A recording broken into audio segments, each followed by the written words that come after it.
Well, I'll just start rolling. Do it. Yeah. We're doing the thing. Okay. Yeah, hi, welcome to What's Up. This episode brought to you by Still Doing Setsubun, aka Not Doing Nothing. That's not entirely true, but it's mostly true. It's mostly true. Like, today I got up, what was it, like 9, 10 a.m.? And I just laid in bed. I'm like, before I start working on Setsubun again, I'm gonna make sure I do some Arknights and some Azure Lane before I forget again and not log in. I missed my fucking 12 cube daily monthly login because I forgot to log in for 5 days. I was like, God fucking damn it. No, I made sure, even though I was super stressed about Setsubun and doing that, I made sure to log in every day to Arknights and Azure Lane. First thing, it's before I fire up FGO, log in, get all my stuff. Yeah. And since I hit the 140 floors a couple days ago, I've been relaxing more and been like, okay, I can play some Arknights at night. Yeah. I'm still way behind everybody else. They're all they're complaining about their chapters and all their distant later annihilation maps and whatever. I'm like, I don't know, I haven't seen those yet. I'm not in that hell. I'm just doing a couple story maps before I go to sleep. Whoop, whoop. I don't even know where I actually am at Arknight. I can build a base. I'm just enjoying life, leveling some operators, gushing over my cutes. Yeah, it's fun. I just like to throw out all the... Yeah, I know. I have the first Annihilation map. I'm just some people are complaining about specific builds, so I'm like, yeah, I don't know about that. I can only do one, so... I'm not super great at it yet, but that's also just, I don't know. I could do a lot more. I'm just... The story chapters seem a little pretty low level. They're I'm in chapter 1 right now, actually in 1. I think I'm close to the end, but it's recommended operator level 5, and I'm most of my guys are 15 to 20 that I'm actually using. I'm like, okay, am I over leveled? I don't know. So it's do I keep investing more, or do I wait till I need to invest more? So it's kind of a whole figuring out how to spend my resources, because I have plenty of operators. I could keep shoving drill reports into all of them, which could be fun. And I've got some interesting, what is it? I think the firefighter is Shaw? Is that their name? Yeah. Yeah. I'm dead. I was slain. They talk so fast. It's so funny. Oh. And they communicate this in the subtitles by jamming all the words together. Calls me Chief. Mm-hmm. Great. Yeah, I got a rope the other day, and I got Cliffheart from the Thing that I don't remember what it was, but it was one of the starter things. Yeah, it was I'm really hopeful that Get to Know Rhodes Island doesn't end anytime soon, because there's an operator and an Amiya costume in there. I'm like, please don't take that away. I'm only just now getting around to doing things like spending hundreds of sanity. Again, I eternally keg that your energy is called sanity, and you have to eat sugar to basically get it back. Well, that makes sense for your brain juice, because your brain cells only run on sugars. Mm-hmm. Glucose, yo. But yeah, there's a lot of fun stuff, but also I appreciate that Arknights seems like it's a pretty relaxed, I just spend a couple minutes in the morning when I get up, okay, log in, check those off, get my crap out of my base, throw some recruitment permits out, see what I got last night. Oh, hey, it's another lava and another hibiscus. I actually got not a hibiscus on a medic tag recently. That was amazing. I think it was Myrrh? Yeah. Who is 4 stars. But just damn, dude. Well, yes, when I have tag combos that matter. I don't have the office. I can't build the office yet, so I can't do any of the fancy refreshing tags or whatever it is that it wants. So I work with what I got, and sometimes you get bullshit tags. I get a lot of bullshit tags, yo. And when I don't get bullshit tags, I lose one of the tags, so I get a bullshit pool anyway. Yeah, losing tags sucks. But sometimes it's oh hey, do you want a Vanguard with DP recovery, or do you want a Defender with defense? And I'm like, oh, and then those are all the same thing. And then your last tag will be starter. Yeah, which is pretty garbo. I have still yet to see senior or top operator. Same. Now I've gotten a few out of them. I've gotten some supporters. I got Orchid and is it Earth Spirit or Earth Sprite? I'm not sure. It's one of those who's basically does the same thing as Orchid, but it's 4 stars. So I've gotten a few out of it. I've spent a couple head hunting permits just to get used to them, and also because there's a raid up on Siege. So I'm like, it is Spirit, okay. I mean, it might be technically, but yeah, it's Like, mostly it's just like, okay, am I gonna get another Liskarn? That's not bad, but could I get something new? Hey, I want more Lisk arms. Fuck. I've gotten a couple. Like, actually, the one I've been wanting a Defender Healing, which will give me fucking Neural, which, is important to me. Neural's right up on one of the headhuntings right now, isn't she? Is it right now? I think so. Over. Isn't she on one of them? I don't know. They just recently swapped one of them, but I also got a second Neural off just like I said, a headhunting permit, which are the Arknights equivalents of tickets. Mm-hmm. You can spend a rumor, or you can spend yellow things. Like honestly, this is something I really like about Arknights is they give you basically two systems to get operators. Yeah, I think we talked about that in one of our episodes. It basically has both the construction system and the full-blown gacha system. Yeah. And I said, the construction system is a little bit RNG, but you can it's like, you get those tags. Like, one of the few things that, like, one of the few guys that actually use for Arknights is a tag combo list, because that's a lot of memorization. Fuck, I can't remember. Yeah, just so you can look up the lists. Yeah. But, like, people, like, have, like, narrowed down, like, yeah, if you get these two tags and neither one of them vanish, you are guaranteed to get this operator. And they have that, like... combos. Like, for instance, let me see. Like, if you get AoE Caster and it's either Lava or Gitano, for instance, that's just because I uploaded the thing and got it.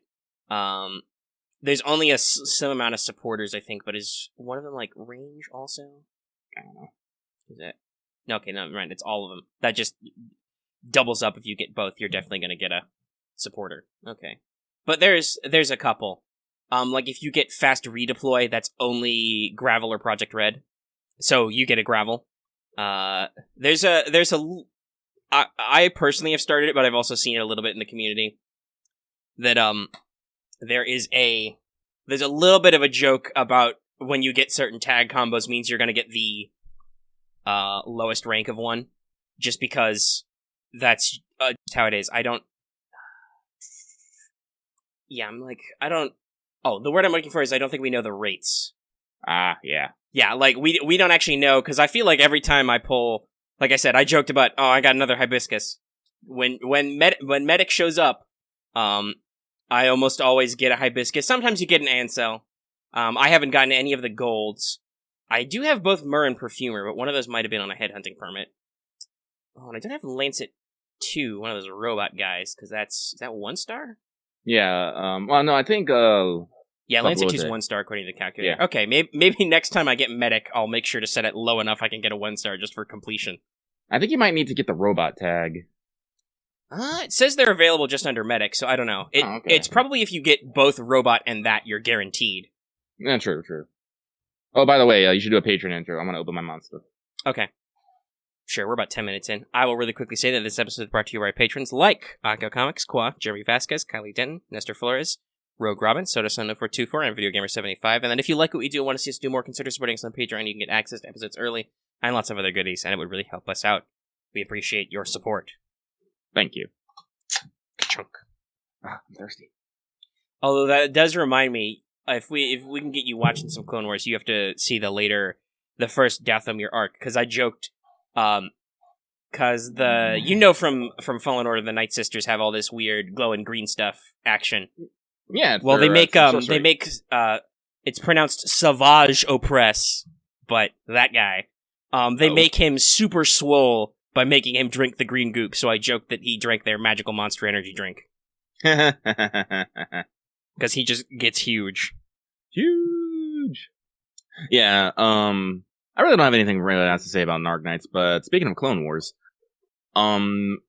as we've mentioned before, you might have seen our episode 0 up on YouTube, but we are planning to start a Star Wars, tabletop via the Fantasy Flight game system, and we actually have 4 fucking players. We can say we have a full team. Yeah. This was kind of a sudden thing, but it was basically, we've talked about this before. Ron has a very weirdly chaotic schedule where, like Lucky, he works, but also on weekends he's constantly engaged in stuff all the time. Every time I feel like we talk about the schedule, the conversation goes, okay, when's everybody free? Sunday's a good day for us, because obviously It's Saturday right now when we're recording this What's Up. Friday we Mhm. usually record Let's Talk FGO. Mm-hmm. Today I also recorded Wanted. That will definitely be up before this one is out, so check that out. Omega's a busy bee today, yo. Yeah. But, so Sunday is the freest for us, so then it's like, everybody's like, okay, Sunday's a good day. And then 5 minutes later, when we're like, okay, so we're gonna play this Sunday then, it's like, Ron is like, no, I can't do that. I got a class, I got a seminar, I've, gotta go, organize something, a strike, that's the word I'm looking for, something like that. He's very active. Politically active. So it's kind of just like, it's very hit or miss whether or not he will actually be available what days. So we were just like, okay, we'll just put Eclipse Phase in the back.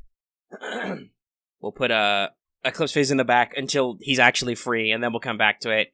What do we want to do? We want to do some Star Wars? We've been talking about Star Wars, and then it's like, okay, what do you want to do? And I'm like, alright, if we're gonna do this, I got a couple things. You gotta let me know. We kind of talked about it and decided we can do some Clone Wars, because I've been talking about that for a while, because Fantasy Flight put out some era-specific books there with some gear and some special careers and stuff and options. Yeah! So it was like, okay, we'll do Clone Wars. Then it was like, okay, you two are in, being Lucky and Marth, because those are you guys have been the core of my gaming group for many, many years now. As seen in all of our actual plays. Listen to how often those guys show up. And then it was like, for Eclipse Phase, we got Axon, and he was kind of interested in playing. And then we have another couple of people in the Secret Cabal, some of whom who expressed interest in Star Wars, so we got another community member, and we managed to work out the times okay. And then we just kind of spontaneously, that weekend, I was working on my ideas, and then it was like, there was, from some of the newer players who haven't played as much, it was like, so can we all get together and talk about it? And then it was, yeah. I'm not opposed to Session Zero, sometimes you don't need to, and often, with, like I said, with you guys, you and Marth will just go off on your own and just make a character. Sometimes weeks before I'm ready to do anything, it's like, okay, guys, whoa, calm down. No. I just said maybe I wanted to do a thing, and here you go. You've got, like, 5 characters. But sitting together and kind of organizing works, because that way, especially with the way the Star Wars RPG by Fantasy Flight works, is it's not, like, purely role-based, but it definitely, with the way careers and specializations work, is it lends itself to characters in niches. Because while any character can buy any skill, you just pay a slight tax if it's not a career skill. The fact that you get that discount and you get free ranks and skills usually means, especially at lower EXP, your characters will have very defined positions, and you don't necessarily want to overlap. I know you and Martha are having a lot of discussion, because your character is very, seems like you're trying to be very nurturing, almost motherly. But Martha was also like, I think I want to pick up heal when I can. So there was very much a discussion of like, okay, which of us is going to be like a healer, a medic kind of thing. And I think ultimately, you ended up being maybe a little less healy to start. Yeah. Because Martha made sure to pick up the med pack and like 1 rank in medicine, I think. Yeah. But you are definitely I think you're the face so far. Which is ironic, because you had to buy your presence back up from 1 to 2. To 3. I bought it up to 3. And then you bought it to 3, okay. So yeah, you had a little bit of an EXP dearth to make the character you wanted, but you could. That's a fun thing. Actually, let me pull up Artemal. Yeah, that's it. We decided that there was a lot of joking, and you should listen to the episode 0, because we are not serious at all, and it's like 2.5 hours of just fucking around, and Lucky's character ended up being named Adama, all one word, because that works for Star Wars, but is also hilarious. Yeah, I was actually thinking about this because, fun fact, there's some people who at lunch play a half-hour 5th Ed D&D at lunch almost every day, and I like listen in, and then I was listening to it, and like I've realized I don't think I like benchmark game systems anymore. I don't know if that's the correct term for it, but like, and here in Star Wars, basically at the end of every session, you give basically us so much experience, we spend it on whatever, we have that next session, whatever we bought. In D&D, you have to gather up so much experience, and then at once, whenever that session is, then you level up, and then you stay at that exact power until you gather up all your experience up again and level up again. And I was thinking about them, like, I don't like that. Yeah, so you prefer what typically are point-buy or build systems as opposed to class and level systems, like D&D is known for. I am a fighter, so when I get my 5th level of fighter, I can do, like, 2 more feats. I can do more fighter stuff. It was like, but what if I want to do 940? Well, then you got to cross class, and you're like, oh. Whereas, like I said, with Fantasy Flight's, and this was the same for their 40k RPGs, Genesis is the same, Legend of the Five Rings is the same. It's got a rank system which tier locks some of your choice of techniques, but technically you can spend your stuff, and you can even spend your stuff out of curriculum. You just progress in your school rank slower. But you're not necessarily limited to, like, only buying school rank stuff, and it's just whatever EXP you have handy. So, that's a pretty refreshing system. So yeah, usually I do it in 5 EXP chunks, because everything's divisible by 5. You'll get, like, 15 or 20 EXP at the end of the session. You can spend that all right away, and move on. Yeah, so I'm probably going to be the phase character, but as I said, since I had to dump all my experience into buying Force Rating and Presence, that was literally... Oh, excuse me. How much? That was 80 of my 95 experience right there. Presence 3, Force Rating 2. Yeah. But my last 15 points, I bought Leadership 1 and then Leadership 2. Luckily, you get some free career skills. Though, you're a Jedi, so you get less. Yeah. It's because that Force. That Force, yo. Let's see. Only you could do anything with it in Session 1. Nope. I'll admit, I was double-checking the rules for some other stuff today. Technically, the Clone Wars book does suggest using the quote-unquote heroic rules where everybody gets extra EXP, but I'm like, that doesn't work for half my PCs. Because Martha's playing a Padawan, and he's like the full whole 9 yards. He's like a 15-year-old kid in this war, so that'll be super fun. And then one of our other players, Loth, a member of the community, is he's playing just a vanilla clone trooper, like a shiny and new guy. We decided his nickname was Boots. So, like, he can't do that if he has to spend 150 EXP. Like, he would have to... I think he would buy all of his talents and would, like, he would be the best generic clone trooper ever. So while, like, I'm sure you and Axe's characters would appreciate that EXP gap, it didn't make sense for everybody, so I'm like, nah, we'll keep it at normal. And I'll just be generous with EXP, because I usually am. Like I said, I will do what I always do in this, with a lesson that I learned from the kid is, just because you don't have a fuck ton of yellow dice doesn't mean you can't do it.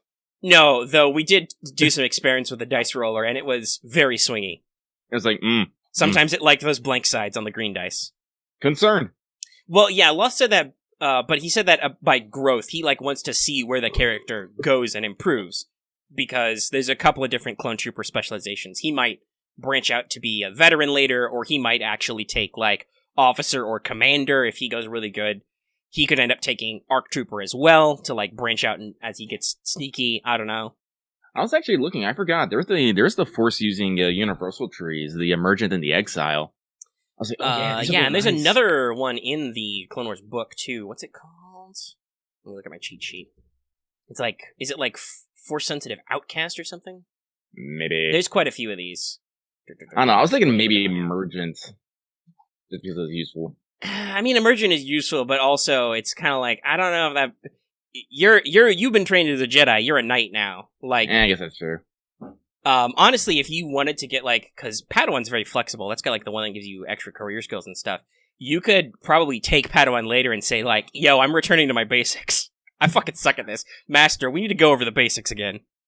Yeah, I actually have story reasons for that, but... I know you said you kind of want to get some stuff out in play, too, so I've been kind of holding on to that, and we'll have some discussion, like, because we've established that there is a Jedi Master here, obviously, like, full-blown, trains some Padawans and stuff. He's a general.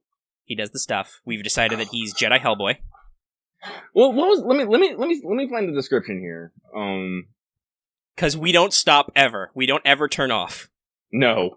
But we had a discussion and we decided that this is kind of like the Clone Wars animated series where Martha's playing the Padawan, the youngest tier, though he's not attached to you, but he's attached to the old master, and then you're that master's previous Padawan, now raised to knight. And there would be a question of, like, well, how did you get your promotion? Like, was it a brevet promotion? Was it, obviously it wasn't because your master died, which does happen a lot in the Clone Wars. There are a lot of, Padawans in, like, their late teens, maybe even early 20s, who are probably not ready to go whole hog yet, but when their master dies and they're already that old, it's like, okay, kid, you're a Jedi Knight now. Here, have a Padawan. Worse, they're like, hey, Master so-and-so, can you train, like, 5 Padawans? But yeah, so there's a lot of field promotions and rapid levels going up in there. Yeah, so I will say Armand was definitely a field promotion for numbers' sakes, and she might have been on something that didn't turn out so well for her, and she has to come back to what's the what was it? What's the word I want to use? I want to say re-education, but she's all like, I need to go back a bit, like, or something. But I said we'll get out and play. But yeah, talking about the master. So this is what she said. He's a what was that? A Deveronian? How do you pronounce it? Which are the horn guys? It's the horn guys. And you said orange skin, powerful sideburns, wears usual Jedi tunic pants and light shirt, but with an overcoat instead of heavy robes or clothes. Wears clone boots and gauntlets with red markings. And my first thought was just Hellboy. And I was like, the more I thought about it, I'm like, yeah, that's fucking Hellboy. So now he's Professor Hellboy. Yeah, because that's the thing about his character description was that he was a Jedi who was a student of history, especially navigation and military history. So he's pretty, it's even noted some of his strategies are a little outdated, but he's at least got the right mindset. So he's a fairly effective Jedi commander. Unlike all those poor scrubs who died at Geonosis, who were diplomats. Oof. And I think both you and Marth are gonna maybe look into branching out into the Neiman lightsaber style, which relies on willpower and lets you mix in force powers and stuff. Also, it's just a really great talent tree because it's got both a force rating and a dedication in there. Holy shit. I was also thinking of taking Seer, maybe. Yeah. You've got a couple of possible specs lined up, but yeah. I want to establish that your master, Sion Lago, or possibly Shion Lago, I don't know. Whichever is going to be easier for people to remember. Uh-huh. But I want to establish that he's a Soresu, a Form 3 guy, which is the defensive one. Which I think that specialization in the RPG keys off of intellect, which also makes sense, because that's also what knowledge warfare is. Oh shit! I'm retweeting that. Like, incoming cute sexy robots. Oh boy. But also Axe mentioned it, and you were doing that earlier before we started recording, that there's a lot of you have been watching the old Genndy Tartakovsky Clone Wars, which is just Clone Wars, that's officially what it was. It was Star Wars Clone Wars. The 2D cartoon. Mm-hmm. To kind of refresh up, which has been interesting for a lot of people, because it's definitely stylized. Genndy was the same guy who did Samurai Jack and some other old Cartoon Network cartoons and stuff. So it's very heavily like stylized and a little crazy and over the top. Like we referenced the section with Mace Windu where he's just punching super battle droids with he is full blown aura punching those things. Mm-hmm. But also there's like that seismic tank which is like 5 stories tall for no goddamn reason. Stuff just like that. Giant pile driver. I'm just like, what? It's a repurposed mining machine. Like all good evil super weapons. But yeah, so sorry, I lost my voice for a second there. It's really cool, but also like very stylized and weird, and it has a lot of moments like there's a lot of silence in it. There's a lot of these long sections where there's like no music, there's just laser pew pew noises, and action happens.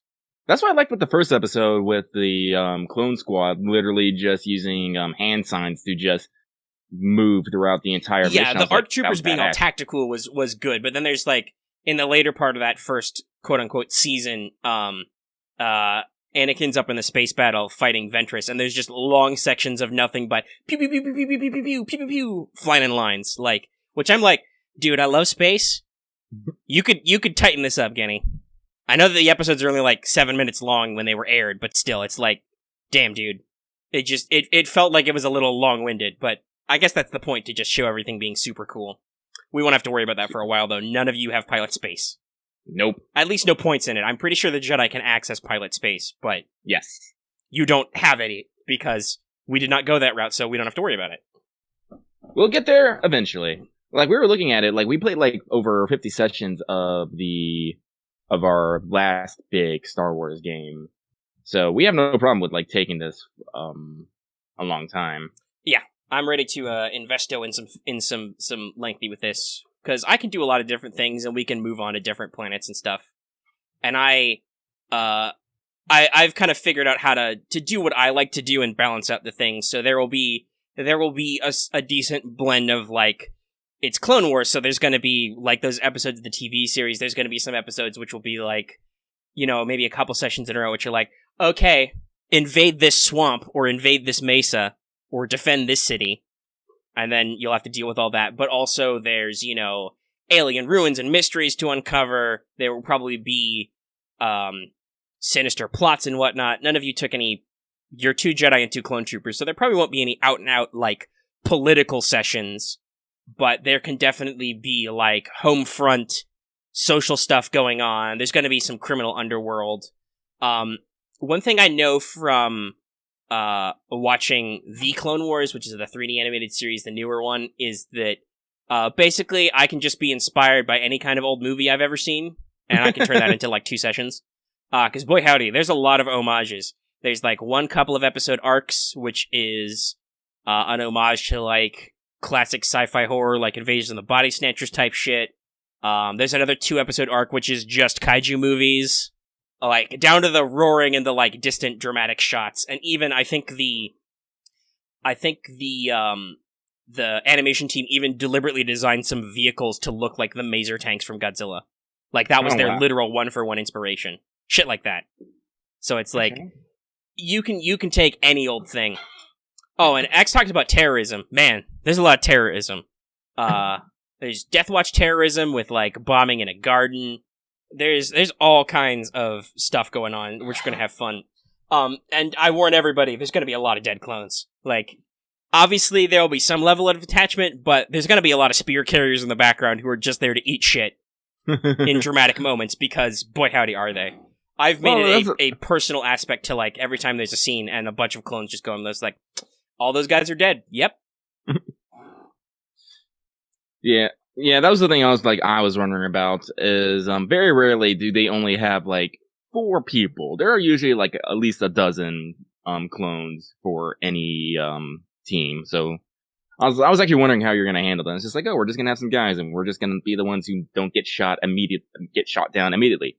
Or we'll all be flying in fucking space helicopters.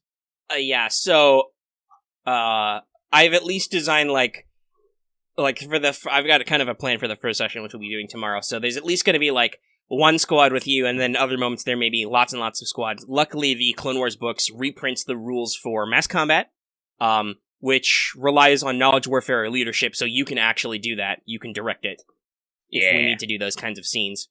And also it reprints the squads and squadrons rules, so you guys can just have meat shields with you, and it enables you to be surrounded by deflective bodies, which will be good, because you guys are very squishy. None of the Jedi have deflect or anything yet.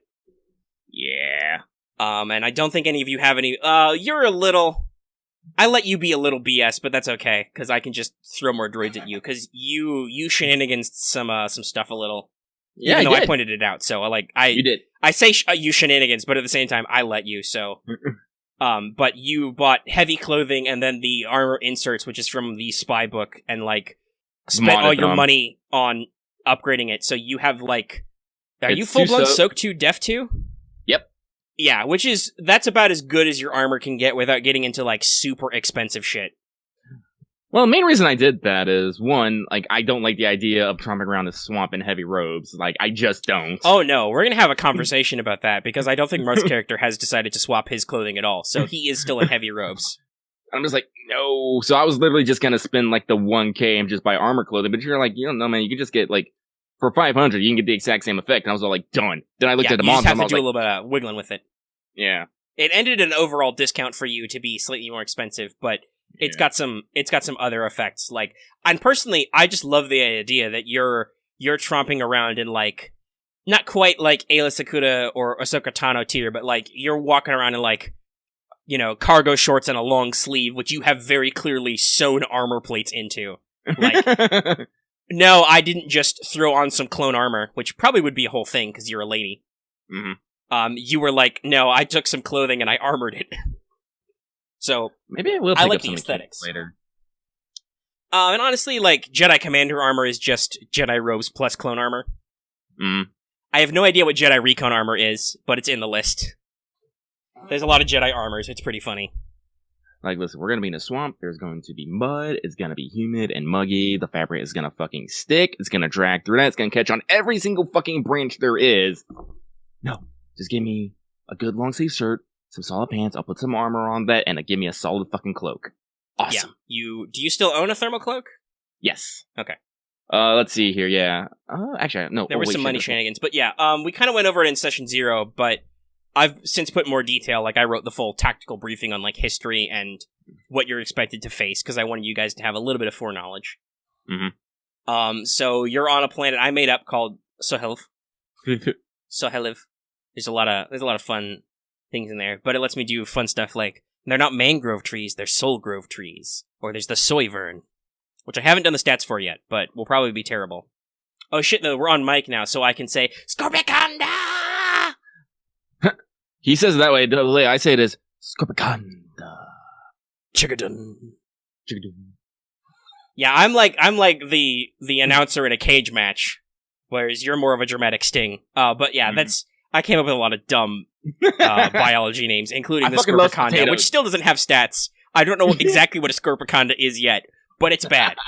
It's an apex predator. It's bad news. But also there's stuff like swamp jaws and mud sharks, giant bog beetles. I'm assuming like there's gonna be some super hot peppers here, because this sounds like some motherfucking Louisiana Bayou shit. Yeah, the dominant, like, plant form is a space mangrove. Mm-hmm. There are also the lantern fruit trees, which I said, just because they have bioluminescent, they have to be slightly spicy, of course. Mm-hmm. Why not? Maybe that's the spice. Lantern spice. Yeah. Try that shit out. Grind it up. Season your space potatoes. Your potatoes. Yes, potatoes are another one. Mm-hmm. Because I made a couple of references to, like, Subnautica plants, but I was like, I don't want to just say Chinese potato plant. That's not Star Wars enough. It's a spatato. Or potato. Either way works. Mm-hmm. And there's just, I love to just throw in little details, and, like, do they matter? I don't need, like, hard and fast stats. Lantern fruit are a thing, and I can just say that, like, you know, it's dark except for the faint glow of the lantern fruit trees in the distance. Stuff like that. Just little cosmetic details I like a lot. I like cosmetic details. And the natural animals, like, you know, soul of piranhas and stuff like that, they're just a little bit of detail that, like, they mean you're not constantly fighting droids or anything, and, like, they can be hazards you can encounter while out in the swampy jungles, and just add natural flavor. Natural flavor's good. You know, like, silt prawns, which are bright green. People, you know, catch them and dry them out for rations, or they dry out algae into algae bars. Delicious. I bet. No, honestly, they're not delicious. That's the joke. I know. But, as I said, like, I always like these little details because, you know, little, like this is the kind of stuff that you build your RP off of. It's just like, do you like lantern fruit? What do you think about, like, potatoes? Have you ever seen a Scorpiconda? Do they freak you the fuck out? You know, just those little things just add on and on and on. This is actually... It's the same for, like, the other stuff. Like, I made sure to describe the terrain and the weather, so it's like, Solhev is a swamp world. It's like, I think 90% water coverage, though a lot of that is shallow. It's like a young Earth, so there's a lot of shallow seas and inland areas. The only places that are well above sea level are, like, formerly volcanic, like, mountain formations and stuff, tablelands, plateaus, you know, big blobs of hard basalt and granite and shit, which is just great, because that means you might have to fight some guys in that. Yeah, and as I said, like, those kind of, like, details, like, should, I feel like, in a roleplay sense, you know, affect your character. So when I saw that, I'm like, swamps, rogues. No. Yes, it's all estuaries, you know, mangrove swamps, or razor glades. That's something I can speak about. That'll be super fun if you ever have to scoot over those. Though they showed up in the Clone Wars. There are swamp speeders, which is just an airboat, but they have glowing blue bits. So they're space airboat. If you add either glowing bits or neon lights to it, it is all of a sudden space. But yeah, so that's kind of like that's setting kind of your terrain and your doctrine and stuff like that. It rains a lot there. There's a lot of heavy cloud cover, which is kind of, like I said, set the atmosphere a lot. It'll actually be really interesting, because I bet, like, you talked about minor RPing details, I want to see what the clones think about this, because it's kind of like home. Kamino is a very rainy, watery planet, so are they comfortable there? You know, do they like the fact that it's constantly raining and it's not quiet ever? And how do the Jedi feel about it? The Padawan's gonna hate it because he's wearing heavy robes, and it's what was the average temperature? I think it was the equivalent of 90 degrees Fahrenheit. I converted it to Celsius, but it's like 90 degrees, 100% humidity constantly. Because that's the thing. I love this about the Clone Wars. There are a lot of dumb, worthless shitball planets for you to fight over that just suck. So I was like, okay. On the one hand, this planet is beautiful. It's full of vibrant life. Everything's alive here. Super rad. On the other hand, fuck, dude, you have to fight over this hunk of mud? This place sucks. There's a lot of natural beauty. Yeah, that was a good justification, because, like, the only Republic outpost here is, like, a science base, so none of them want you to just flatten it to the ground. Mm-hmm. So, like, hey, if you want to, like, bomb some guys, you're gonna need some really good evidence that that's where they are. Otherwise, somebody's gonna object, and this could even be a complication for you guys, you know, causing unnecessary suffering of animals. Like, you guys might take conflict if you want to just be like, can I just burn down this grove? Yeah, you're going to take some conflict because you're burning down innocent plants and animals. And then you have to decide, am I okay with this? Or do I want to be goody two-shoes and be like, no, let's not burn down the grove. We're going to wait it with laser swords instead and get our ass kicked. Yeah. Like, the first couple of rest sessions until we can actually pick up some additional skills and get solidly into our niche are going to be a little rough. But well, I mean, I can talk about it a little because I'm planning on doing like some in media res type stuff. But your initial mission, which will be set already, you're basically going to be sent on it already, will be search and rescue, not even combat search and rescue. Oh. So the idea will be that when you set out, you're not expecting imminent enemy contact. So it'll mostly be like, hey, how good are your eyeballs and your hiking skills? And I think that'll be good to like try and get you guys used to how much of a pain in the ass this planet is. And then there'll be some fights and stuff at the end, and maybe some mysteries, because you know me. Shit, do I want to buy some climbing gear? Fuck. Is climbing gear even... I keep looking for this. Is there just vanilla climbing gear? Yeah.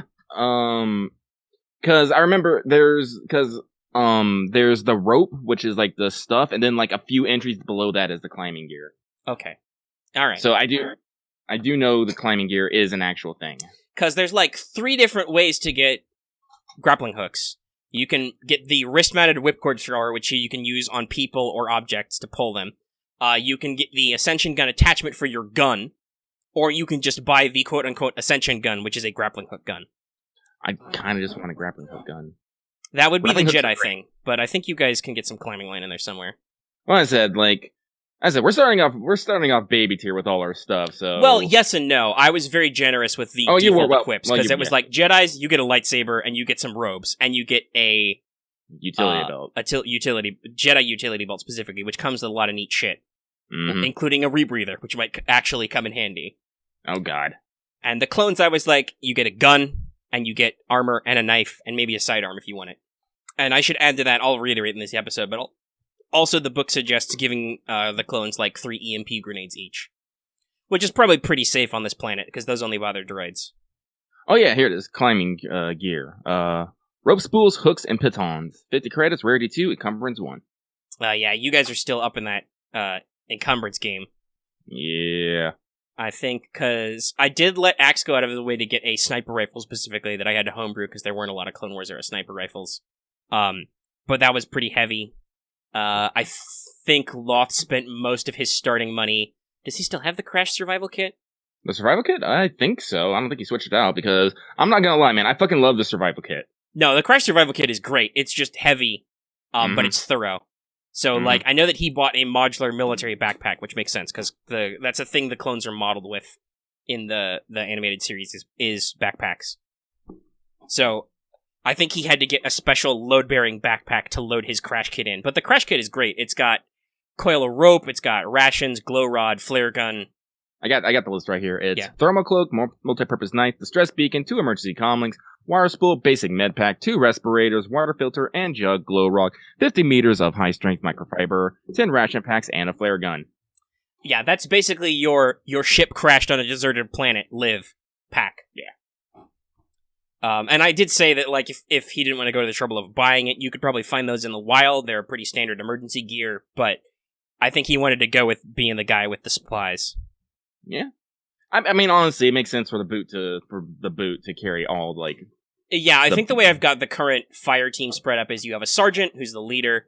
You've got 2 infantrymen who are using the carbine versions of the rifle, and they're just free to carry shit.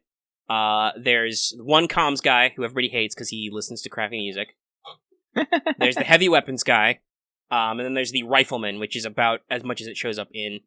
Like I noticed in Genndy Wars, they use almost all of them tend to use the full size DC-15 rifle.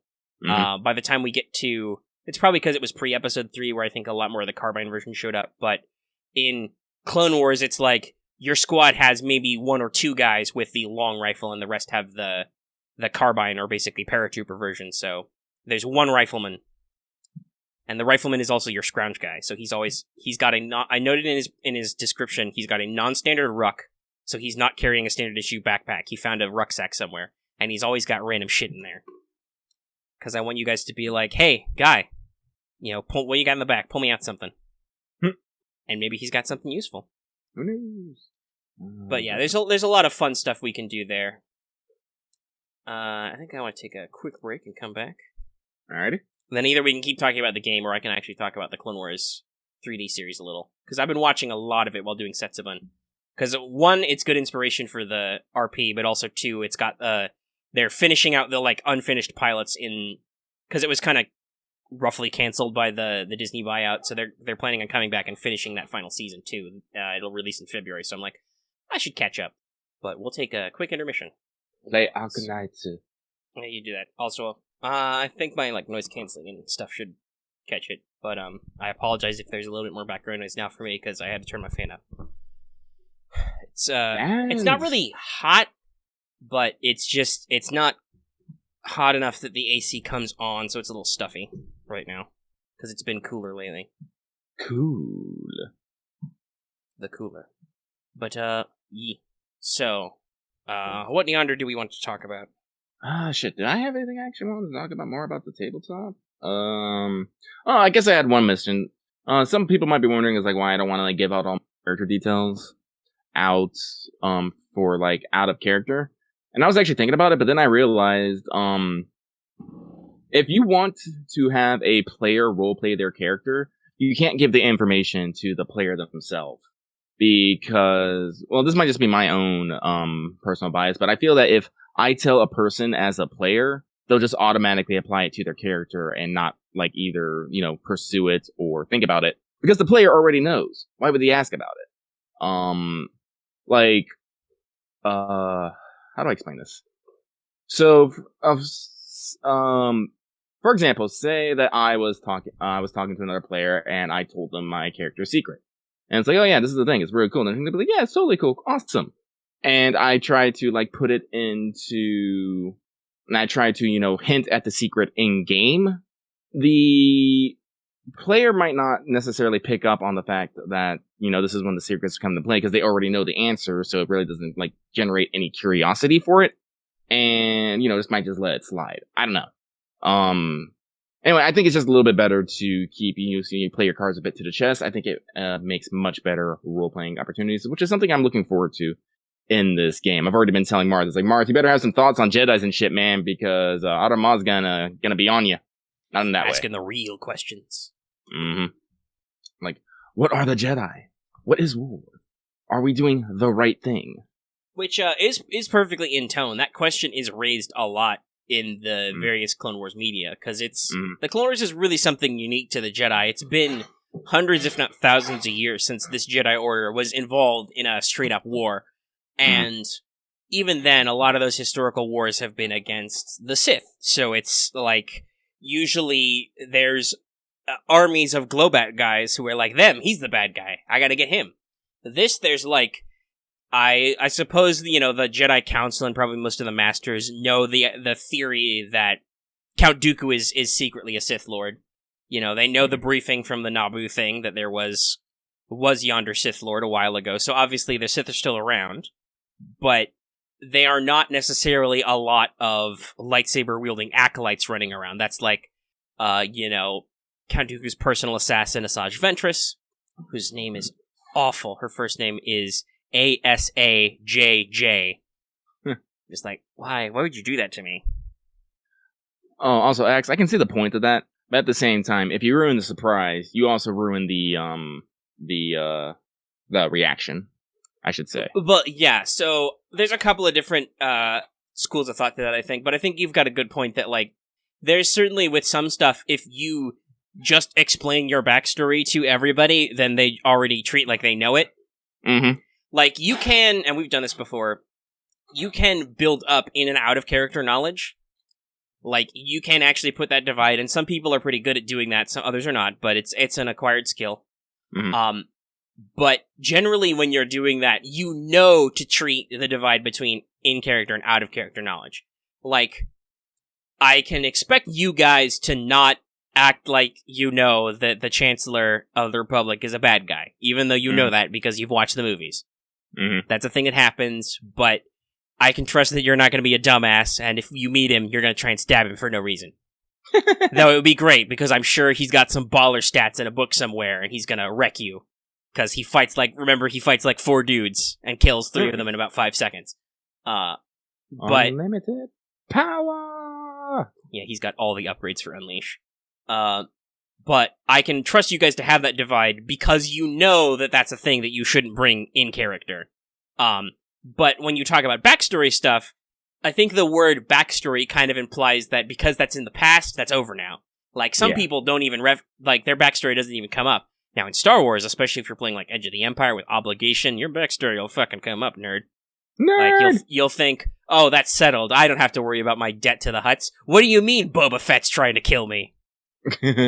Like, it's set up for that shit.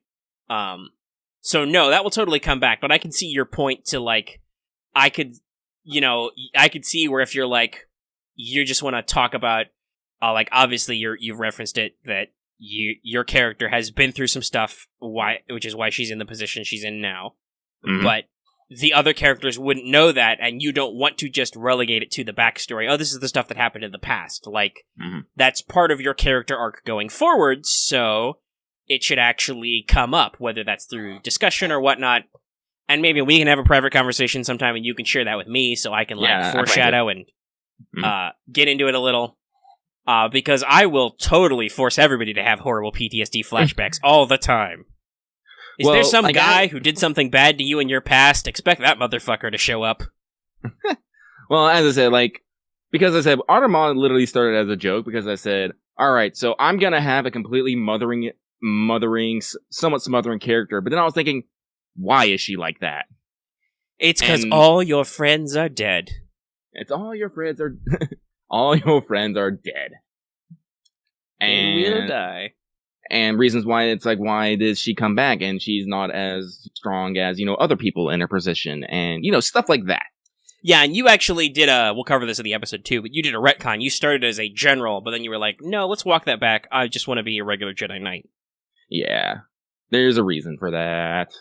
Even though they still call me general, I'm just like... Yes, that's just how the ranking system works. They would refer to you as yonder general, but you didn't want to take that specialization for... Axe, don't stop talking shit about Mama. Excuse you. It's not just for marketing. There's deepest lore there. There's all kinds of deepest lore. Seriously, audience, watch out for well, you've already probably seen it because it's going to come out before that, but if you haven't, watch the Wanted Semiramis video. There's a lot of stuff to talk about there. This is an interesting situation of, like, I think they actually let their quote-unquote marketing to kind of get away from them to, like, make a character archetype that didn't necessarily they had to with that character. Alright, here's some Jedi thoughts for you. Giving respect by insulting another is no respect at all. Oh shit, that's like an opening of the Clone Wars. George Lucas is full of these, by the way. Every episode of the Clone Wars starts with a mini opening crawl, which plays like some words of wisdom. All kinds. There's probably a compilation somewhere. I'm trying to think of some really good ones. I'm gonna write that down. Fuck. Where's Artermon's quote book? Artermon's Jedi Wisdom. Hang on, let me write that down. As I said, like, I think this is the first time I'm actually gonna play like a somewhat actual somewhat serious. I know, like I said, Artemon's kind of a jokey character, but I still intend on playing her in a serious manner of this. And so I'm actually thinking a lot of what she thinks of, as I said, like Jedi role and all that stuff. What are the lessons that she has learned through her, being a Padawan and what she's gone through? And he said, Jedis are always stock full of just with wise one-liners. Yeah, there's a lot of fun ones. I just looked up some. I remember one now. A child stolen is a hope lost. Oh, man. Trust in your friends and they'll have a reason to trust in you. Great leaders inspire greatness in others. Never give up hope no matter how dark things seem. There's a lot of fun ones, and they're before every episode. They're kind of like just little quotes for everybody. Respect given through an assault to another is no respect. All right, write that down. All right. But yeah, you've made a jokey concept, and we have a lot of jokes, but you're gonna play a serious character because it's a serious game. Mm-hmm.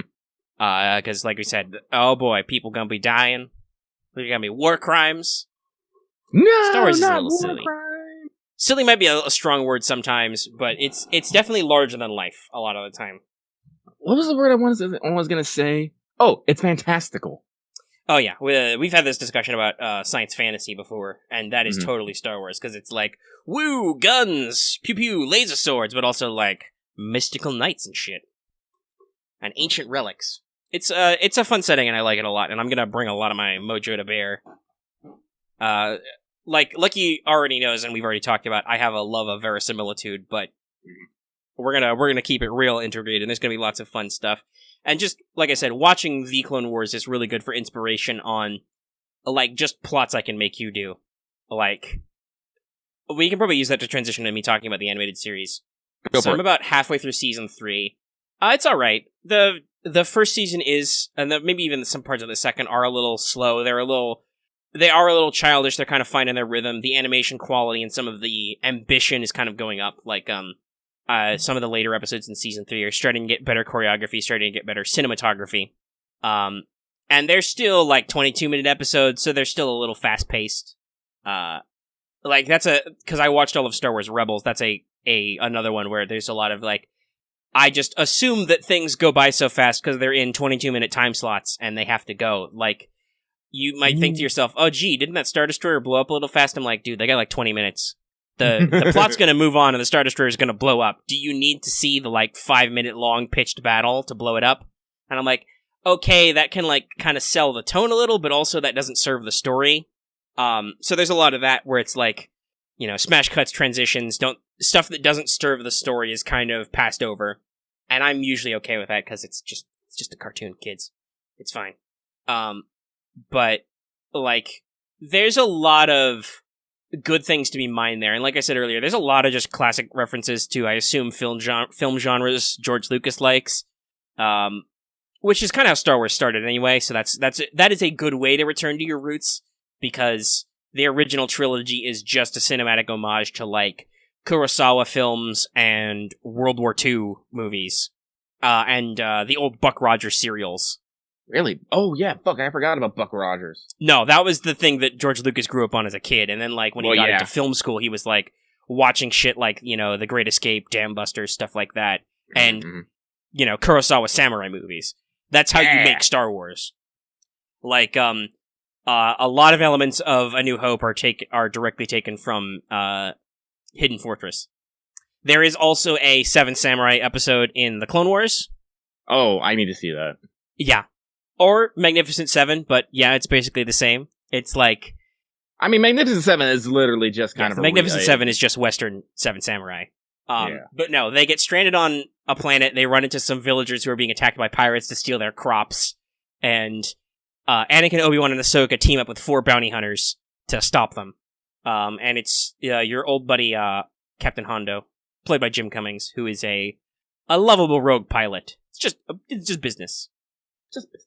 He guess what? He leaves the scene at the end, and his farewell before he just fucks off into space is, "Gentlemen, this is no longer profitable!" As he just kind of lifts out of the scene. I'm like, yeah, that's that guy. Yes, that's the thing. That episode, I think it's episode 4 of The Mandalorian, has a very similar plot, which now, having watched the Clone Wars, I'm like, This is very similar. They both have sequences where villagers train with spears, because I'm pretty sure that's a thing that also happens in the original Seven Samurai. Well, it's easy to teach someone how to use a spear. Just bonking people with their farm implements. Bonk. Listen, you get a sharpened stick of wood. That's one of mankind's first tools. That'll solve a guy real good. Mm-hmm. Fix that guy's problem. But yeah, so like I said, there's a lot of homages and reference plots. I want to get a little bit later into season 3 because there's a prison break episode, which is probably going to be pretty cool. I've seen some of the Dathomir episodes, which kind of set up the way the planet is. For instance, when we see in Fallen Order. That was actually something I didn't understand, because I remember how, I remember Dathomir being kind of a creepy place, but like when I can't remember her name now. Mirren? Yeah, Mirren. Mirren was talking about how shit got fucked up. I was all like, wait. Yeah, I believe that's a later episode when Dooku figures out that the Night Sisters are trying to kill him. He sends General Grievous down there to fix that shit. Oh, I bet he fixed it real Which would be the armored warrior with lightsabers that Marin was talking about. Oh. Because that's another... Grievous is not quite the all-out murder machine in the 3D Clone Wars, in the two wars. He gets his reps in. Like, it's interesting that, like, I think the Clone Wars, and even both versions of the Clone Wars, have the problem of having a recurring villain who has to survive until the third movie, basically. Mm-hmm. Right? Like, you can't get rid of him, you can't imprison him for too long, he's gotta come back later.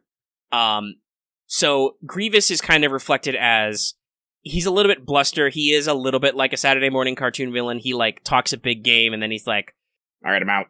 Yeah, in the first season, there are multiple episodes where, obviously it's because the animators rigged it for him, but where he literally has the exact same animation of him just jumping up, climbing into his ship, and flying away. It happens like 3 times in the first season. And obviously, like I said, part of that is just budget, but also it's just hilarious because he's just like, well, nope, jump in my ship and fly away. Also in the Clone Wars animated series, they must have been really proud of their rig for him to do the walking on 3 arms thing, or six limbs, because he's legs and 4 arms. Because he does that a lot. He just scuttles on out of there, which is neat and creepy, but also it's like, guys, really? Though he does a lot of his spin moves and stuff. They're very bold with his choreography. They take a lot of advantage of the fact that he's so flexible. And like I said, he messes a lot of dudes up in his time. I still love this gif. Yeah, I even started that because I'm going to use that later. Because, ironically, we will be playing a game, and then I'll be just like, do you think this is a game? Do you? and it's a gif of the portion of the 2D Clone Wars where Grievous is literally spinning in a circle, and there's like, is that 5 or 6 Jedis like trying to attack him as he just spins around. He just doesn't give a fuck. He does not. That is a quality, and I think part of that is just because all they had in the 2D Clone Wars was like concept sketches. He's like a fucking slasher villain in the 2D Clone Wars. He barely talks, and mostly just shows up and is like a scary slasher. In the 3D Clone Wars, and as reflected in the movie, he's a lot more braggy. He's a lot more, yes, my droids will defeat you. Puny Jedi, I have captured one of your, members. Yeah, as cool as that was in the 2D Clone Wars, that's a thing that they took out. He coughs a lot in the 3D. They decided to make it a recurring thing. Because they changed his backstory, though it's still kind of really metal, where Grievous wanted to be a Jedi, but couldn't, because he doesn't have the Force, so he just kept improving himself, until he became the man he is today, which is freaky in its own way. Yeah. And there's a scary episode set in his private citadel where he just has all the spare parts and shit. But no, he like there's a couple. That's one of the arcs where there's a couple episodes, which is basically how General Grievous got his groove back. Because he was losing a little bit in the first one, and then Duke was like, "Dude, you need to get a little more hardcore." And he's like, "I have conned a couple of Jedi into arriving at your private base while you're recovering," and he's just like,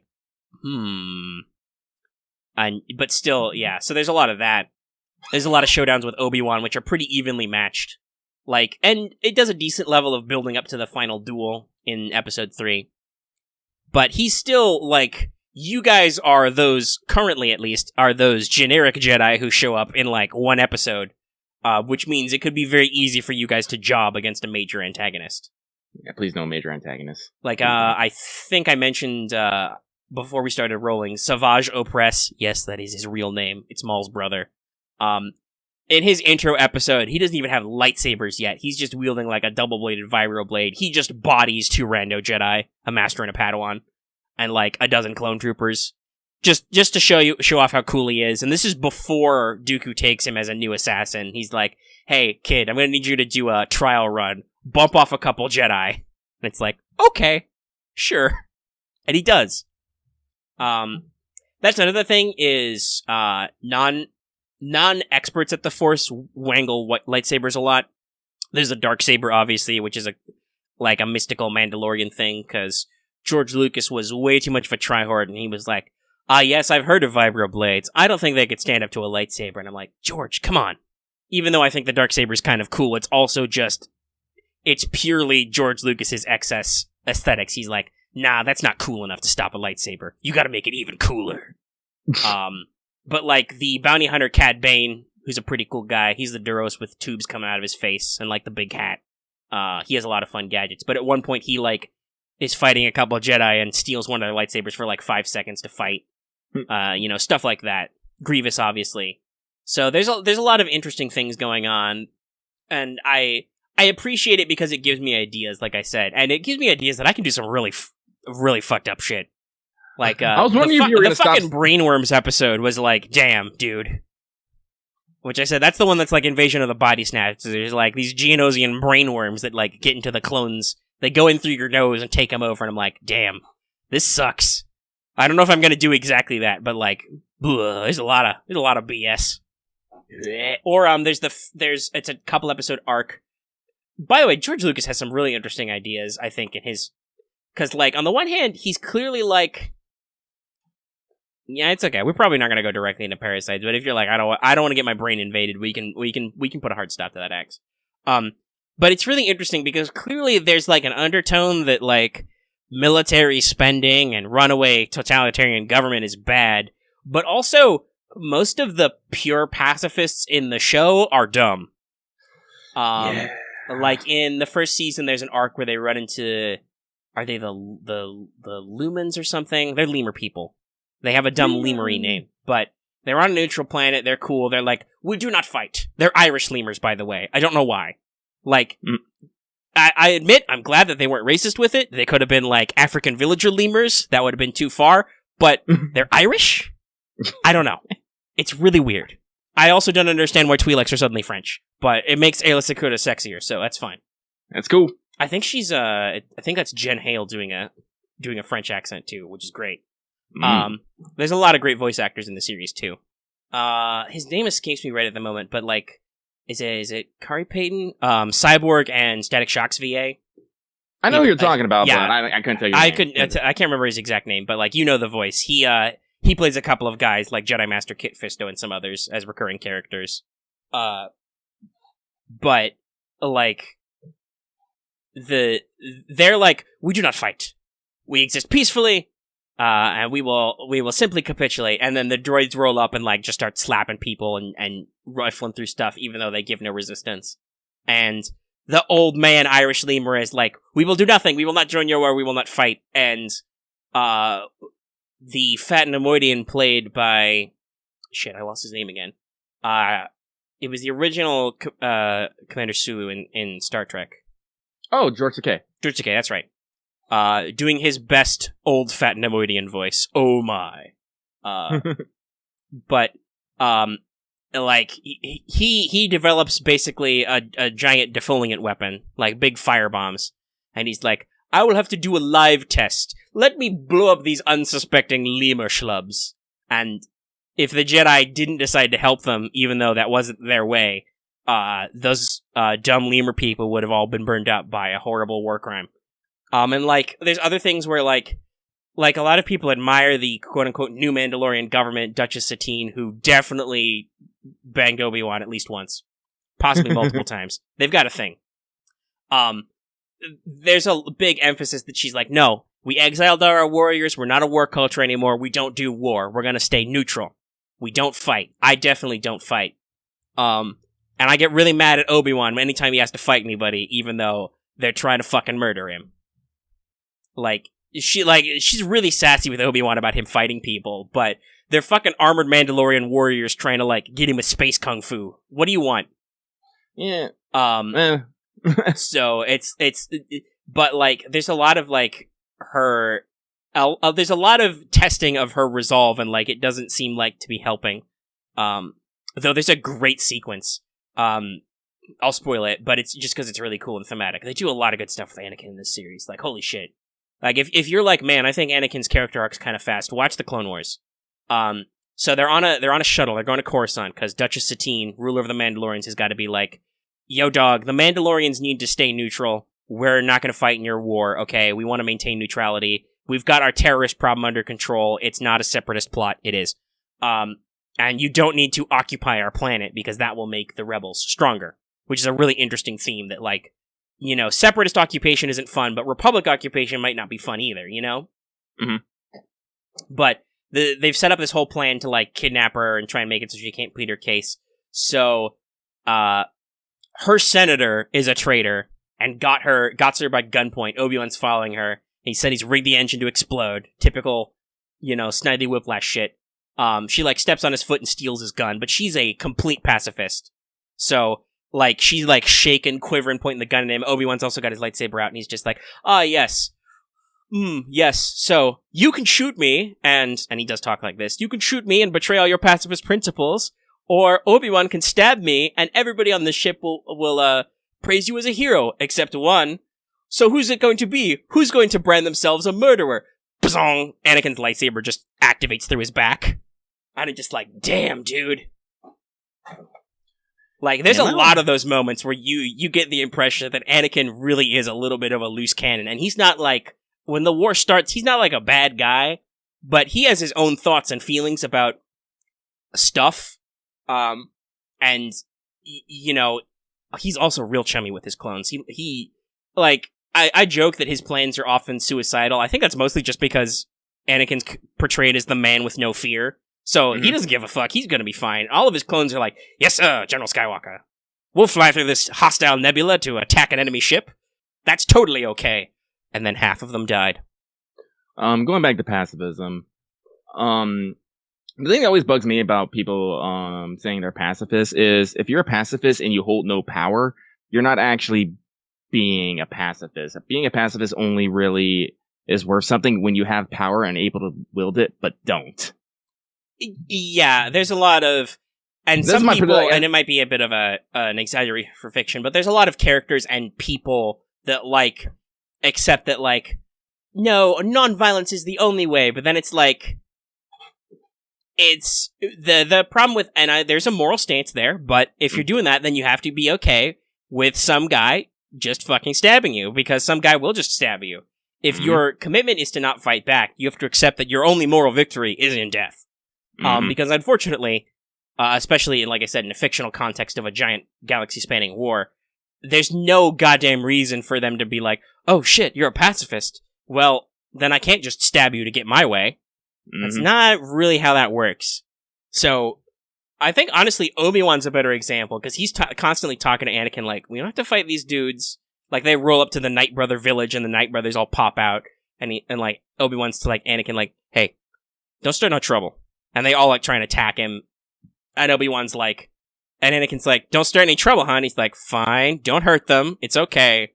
And Obi-Wan is, super polite a lot of times. He will fight a guy, man or, beast or droid, but he never does it as his first option. He's always and even then, fighting people like Grievous, he's hey, General, you fucking lost, surrender. And Grievous is yeah, yeah. And he climbs on 3 legs and runs away. Obi-Wan is a pacifist because I said, if you have the power to put someone down and choose not to, even if it may cause you some trouble down the line, that's what I consider. Yeah, Obi-Wan's more of he's the classical, technical pacifist, like a Batman. He doesn't want to kill anybody, and he doesn't engage in violence as a first resort, but he will engage in self-defense. Yes. Which is what Yoda even teaches in Empire Strikes Back. a Jedi only uses the Force for knowledge and defense, never to attack. Which led to a lot of memes in The Last Jedi about attack the knowledge. But we're not here to talk about that. But yeah, Obi-Wan is a diplomatic, defensive guy, but at the same time, he accepts that, like, dude, there's some violent motherfuckers out here, and it's stupid for me to get killed and get lots of other people killed with me to not fight back. Mm-hmm. Like, that's the thing. Like, if I think Obi-Wan would have stabbed that guy if Anakin didn't come around, but it was great just for the dramatic timing where the guy's like, who will reveal themselves to be a cold-blooded murderer? Oh, there's a lightsaber in my guts. Shit. How did that get there? I didn't think this through. Cause he didn't think about Anakin motherfucking Skywalker, who's like, damn dude, there's some fucking murder droids in here. Let's do some shit. I'll fight a guy. And his Padawan Ahsoka struggles with this a lot, where she's like, hey, dude boss, aren't we peacekeepers? And he's like, listen, once we punch all these guys, there'll be peace. That's how Anakin thinks. He's like, listen, if we take care of Dooku, who I know is bad, and Grievous, who I know is bad, and Asajj Ventress, who I know is bad, because that's the thing. There's a couple of episodes, like, I think it's in the opening crawl to episode 3. There's the phrase used, there are heroes on both sides, which I know strikes a lot of people as like, are there heroes on both sides? Yeah. Yes. Because it depends on what you define as a hero, but that's also the name of an episode where we actually see the Separatist Parliament, and guess what? They've got a shitty parliamentary diplomatic government, which is exactly like the Republic, only more corporate somehow. But we meet nice characters, like Padme has friends who were part of the Separatist movement, and they like try to negotiate for peace. Now, because we talked about this off mic, but because old Papa Palpatine's running things from the show, he arranges there to be a secret terrorist attack on Coruscant, while the Separatists are trying to get peace through democratically, so they make it seem like it was a double cross. But, like, a lot of the military leadership, and Count Dooku is the head of the parliament, they're fuckers. Like, I already talked about one guy's war crimes. Geonosians are just bastards. Like, I don't think anybody cried when Jedi-led clone troopers with flamethrowers burned those motherfuckers in their nest. Listen, if y'all have played Republic Commando, y'all know. Geonosians are fuckers. And I'm kind of sad they didn't give me a flamethrower in Republic Commando now. Geonosians, the bugmen from Geonosis, they build a lot of the droids. They're the flying bugmen who are really... They're just awful.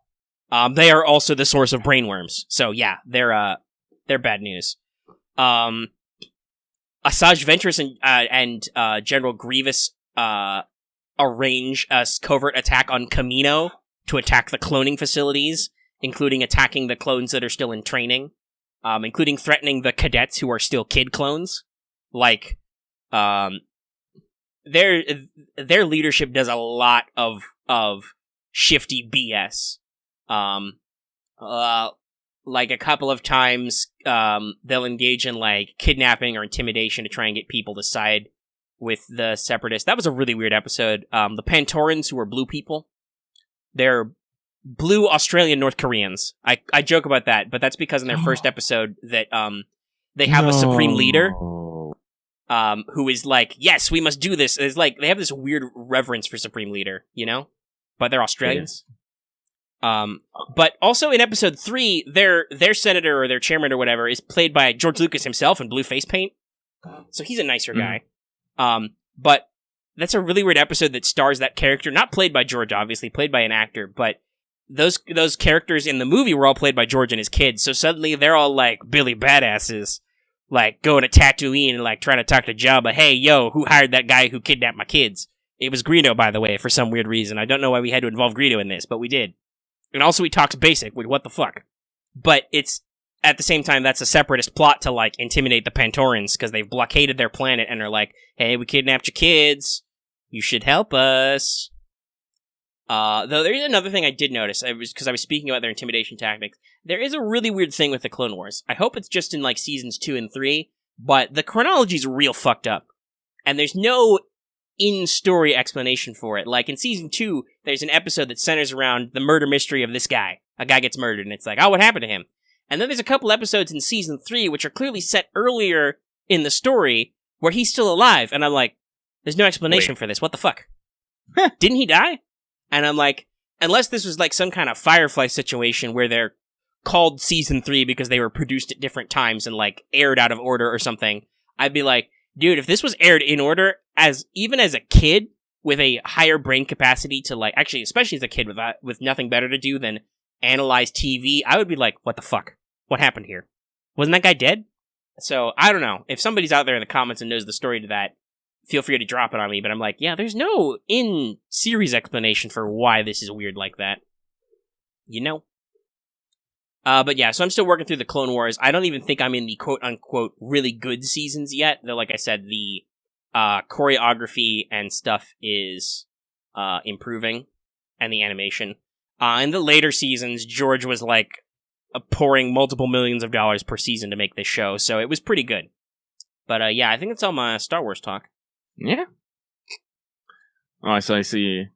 I'm sorry, I'm still seeing people like guess on who the new servant is, and I saw someone say Goemon. I was all like, I can fucking see it. Yeah, that's one. You had your suggestion. There's a couple of other different ones. It's they withheld her name deliberately. They called her Kirakira Archer because they're like, if we say who it is, it'll give away the event story, and the event's not for probably a couple of weeks. Yeah. It's at least 1 week, possibly 2, because they said it would be mid-February. Well, yeah, they're doing their fucking Epic Remnant thing. Yes. But, let's see, do I have it? As I said, well, there's one big thing I know you wanted to talk about. I forgot what it was. The Funimation thing. Oh, yeah. Because you're all up about Interspecies Reviewer. I am all about Interspecies Reviewer, so I think I talked about it last week, right? I did. Yeah, I think it was last week. So, Interspecies Reviewer was, note that term, on Funimation. They had 3 episodes, and it was heavily censored. And frankly, I was okay with that. Honestly, I was fine with just knowing what was happening, even if I wasn't seeing what was happening. Right, and it was fun. I think you talked about it. That wasn't the focus of the show. No. Like, it was comedic, and it was a little raunchy, but that was like a leverage for the jokes, is kind of how you put it. Yeah. Like, one gag I find hilarious, I think it was in episode 2, is basically, like, the fucking, whatever the ruling government has fucking, like, parties of monsters that, try to get voted into whatever their government system is. And, like a lot of these fantasy stories, they have the Demon King. Well, the Demon King's a fucking, like a 10-foot girl with giant horns, name's Deathsight, super cute, give head pats even if I need a fucking ladder. And she's basically giving her speech, and a demon goes to the guys and are like, hey, we need you to help improve the fucking demon's image. So if you could go review some demon girls, that'd be great. And the guys are like, oh yeah, sure, we'll do this. And then as they're going to demon girls, they see fucking giant titty minotaur girls, and they're like, we are distracted. And go off, and they give a review on by. And literally one of the guys is titties. Holy shit. Titties. And I'm like, I don't care. I'm laughing so fucking hard right now. So it's a lot of stuff like that of, just, it's like, what the show's about, but you're there anyway and you're laughing. But I don't know if this is like today or yesterday, because I haven't been keeping track of it really for various reasons. It turns out that Funimation has pulled Interspecies Reviewers from their streaming service. Now they have, what was it? All right. They're giving out this response. Hello, Funimation user. Thank you for contacting Funimation support. We appreciate your business. After careful consideration, the series was removed from the service as it falls outside of our standards. We have the utmost respect for our creators, so rather than substantially alter the content, we felt taking it down was the most respectful choice. Please let us know if you have any other questions or concerns. Thank you. And that is their boilerplate email. They haven't made like a public statement. This is just what happens if you ask people, hey, what happened? Yeah. And immediately my response is, no. That doesn't click properly to me. Unless them actually putting out the censored episode, or if they were getting censored. I know there's uncensored versions out of Interspecies Reviewers. I actually watched one of them because I was super curious to see how the censorship was like when in the uncensored version. No, they don't hide shit. I was like, wow. And I was thinking about it, I'm like, no, like, censoring fan service, like tits and shit, that's standard practice. Like, everyone has honestly, some animes do that to themselves. They will have censored TV releases to meet TV standards. Yeah. Which is interesting because I don't think Funimation has those, unless... No, I think even if they... Because they do air some shows like on Toonami and stuff, but they do that way later, so they would be able to do in-works edits. Yeah, so, like, because everyone's familiar with... Like, Monster Musume actually has this. They have, like zoom-ins on some screens. They have light beams. They have steam. They have marks. Sometimes they have completely obvious patches. There's a lot of ways to censor stuff in anime. And most people, I think we get angry at it sarcastically. Right. You're like, hey, you're hiding something from me. But also, I think I talked about this with, when we were talking about, like, my not necessarily interest in Arknights, just inherently. The internet's full of PNGs of various varieties. Like, if you really want to get your porn on, you can find it. It's out there. So I was thinking about it, and I'm like, wait a minute. This had to come from some internal or external pressure, because it had to. Well, yeah, I was actually thinking about this, because I've heard a lot of people armchairing this. Like, some people have thoughtful responses, some people have, spicy responses, some people have some kind of dumb thoughts about it. But here's the thing to think about.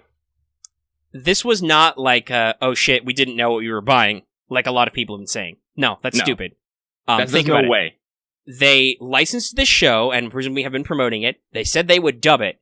Somebody had to have looked ahead. They knew what they were doing because they paid money to license it, and were even planning to pay even more money to pay actors to dub it, and dub writers to write it. That's a big investment. You don't do that half-cocked. Like, businesses don't let you do that.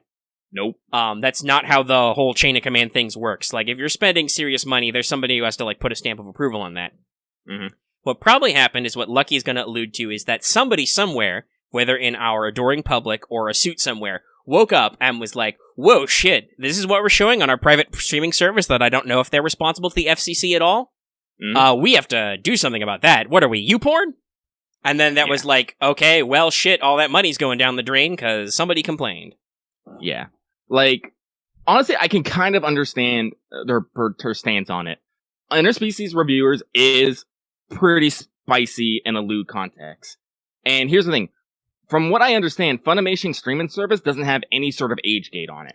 Yeah, that's the thing, because I was thinking of another controversy recently. I remember there was a huge hullabaloo when Goblin Slayer first came out, because the first episode is intentionally very shocking and very hardcore to kind of be like, yo, dog, this isn't your dad's dumb fantasy anime. This is grim and dark, kind of. Grim dark. So, and Crunchyroll was the one who were airing that. They got Goblin Slayer. And the original version of that episode had no content warning, so people just seeing it on the front screen, because Goblin Slayer obviously is a super popular light novel and manga, for reasons, would be like, oh, hey, I've heard of this, I'll check out this anime, oh my Christian eyes! So you think, and I know you said Funny had been putting content warnings in front of it, but... Oh yeah. Other Episode than, 1. I think, maybe needing a credit card, I don't know if there's any restrictions, like you said, on age. So I could see objections. We have recently, like, YouTube's had this problem with privacy info and children, and there's a lot of dumb regulations about stuff they can ask you about online if you're a kid. So it could be that there's... Like honestly, possible pressing legal concerns I don't know about, because I'm like, I even said that in my joke. I don't know if, because they're a wholly owned streaming service, they're, like, subject to normal FCC stuff. Yeah, like I said, like, I don't like it. Like, I'm just gonna say that. I don't like it, but I have to, like, here's the thing. You have to consider all sides of the issue. Like, from a legal and business point, why would they do this? Business-wise, it doesn't make sense. Most of the reactions I've been seeing online, people are fucking furious about this. No, they're losing business. And they would know they're losing business because, like, I think, like, somebody was cynical about it, but they were thinking that, oh shit, this is gonna be the next, like, Monster Musume. Like, Monster Girls are popular. Monster Girls are popular. And, like, this is like a raunchy comedy. We'll get, like, the TV edit up in here, and then it was like, oh shit. Somebody probably didn't like we said, somebody clearly did not appreciate it, and that caused a problem. Yeah. Like, it would either, like, have to be, like, a group, like, it'd have to be, like, I don't know, like, how Funimation is as a corporation. I don't. Like, I don't know how they're built. Sony is now their parent company, like, they own a majority stake, but I don't know any more than that. And I do know Sony has been cranking up their censorship. Yes, in the West anyway, Sony has been kind of trying to, at some points, been trying to play it a little more family-friendly. Yeah, so I don't know, maybe that has something to do with it. But again, I don't know. But as I said, it still seems, regardless, a little weird that they went into this and all of a sudden decided to backpedal, like, super fucking quick. Like, honestly, but here's the thing. Because they did this, I'm a little bit fucking... I'm getting a little bit more sus about Funimation and the streaming service. Well, yeah, you said you're planning on canceling after you tweeted this, so it's not hidden. You were planning on canceling your sub after this. Because, like, as I said, I already got to go fucking, like, as I said, I have to hoist the colors and gather the coming, because I'm still going to fucking watch Interspecies. Well, also, hey, guess what? If they've dropped the license, it's not licensed anymore, so fuck you otherwise. Yeah. And I said, like, I'll go, like, buy the mangas. I literally, like, as soon as I found out what Interspecies review is, I'm like, I love this. I put it on my Amazon wishlist. I'll buy the books. I'll support the artist directly. And if it doesn't get licensed in fucking, America, I'll just buy the Japanese imports, because, funnily enough, from what I understand, Japanese Blu-rays sometimes still have English fucking subs on them. Yes, I believe the makers understand, because English is a second language in Japan anyway. It's taught at the high school level.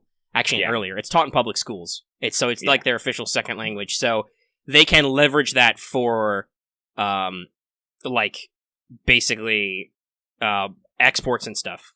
Yeah. So, like, am I necessarily mad that it got dropped? Am I gonna go on Warpath? No.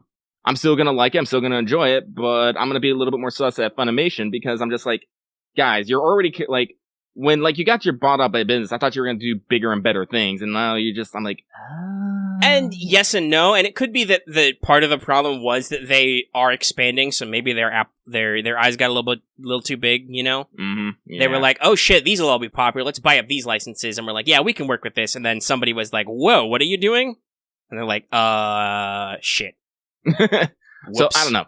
Like, I'm hoping maybe in a couple days, maybe some, like, Funimation will actually give, like, an actual, like, response or whatnot.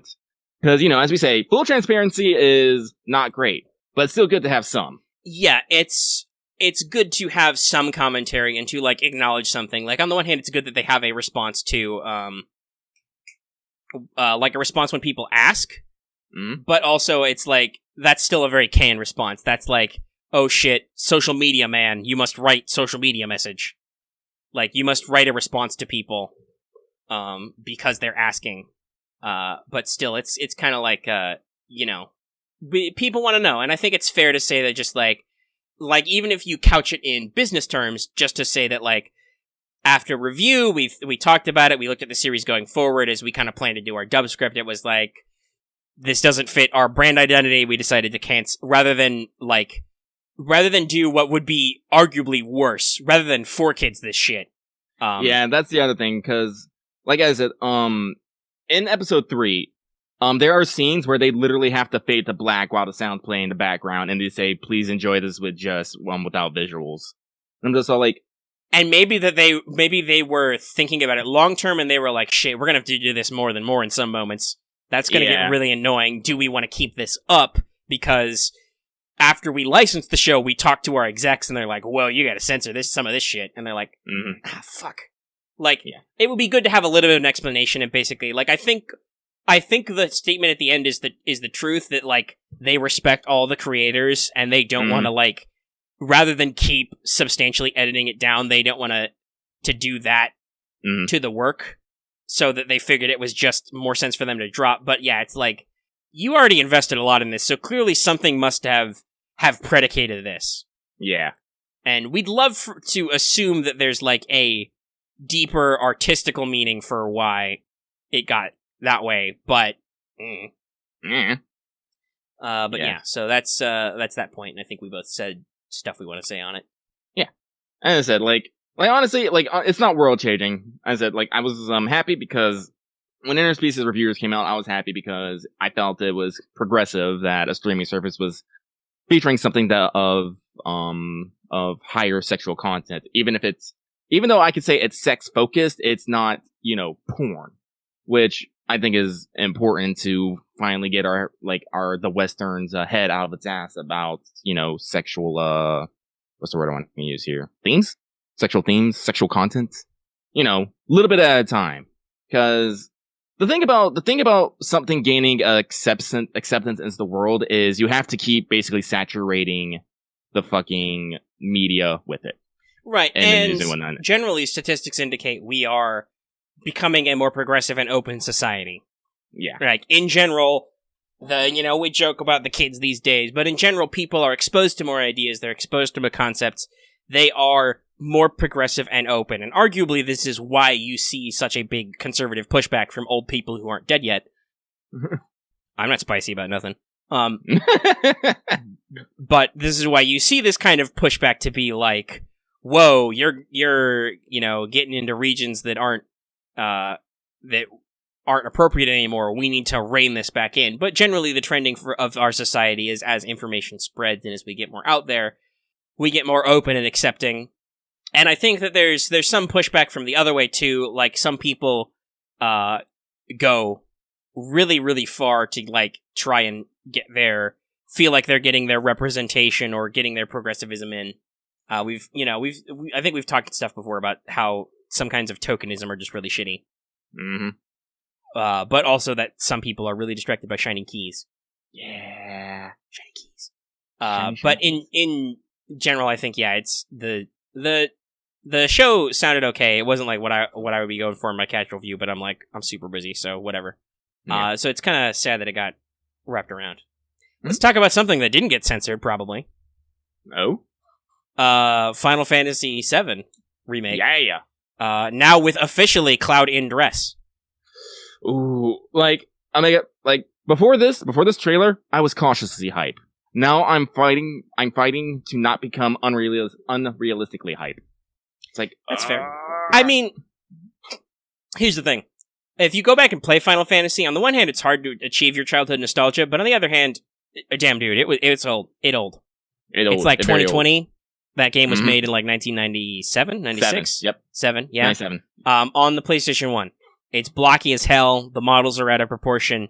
It's graphically and technically, it's kind of crappy. Mm-hmm. It was the best they had with what they got. It was a huge experiment, but like, it's a little beat up. So on the one hand, like, it's hard to fuck that part up, like, we're moving to fully voiced 3D graphics, dynamic cutscenes kind of shit, which we all know Square can do. Oh yeah, their movie studio didn't pan out, but their animations are really good. So, like, on some level, I think it's like you could do a shot-for-shot remake of Final Fantasy VII in just like HD with new models, and that would be okay. The fact that now they're like they got Nomura on it, they're making it more actiony, more active and modern in that way. Like, it's like they're not just remaking. When they say remake, no, it is literally remake. They broke it down into its parts. It's like, all right, we're going to. No, they went back from scratch and build it back up, and I think they're doing the right thing because they're like, they are taking the fact that they are remaking a classic to their advantage. They are introducing stuff like Sephiroth earlier, like explicitly. They've done a lot of beautiful things with the music, and like they know that the soundtrack is classic, but also, you can. It's no longer MIDIs on those 3 CDs, Like, we can get some power behind there. Yeah, they actually have a theme song now. What was it, Hollow? Which, yeah, I don't remember, but that's a pretty typical thing. They've got an actual theme song, which they've licensed.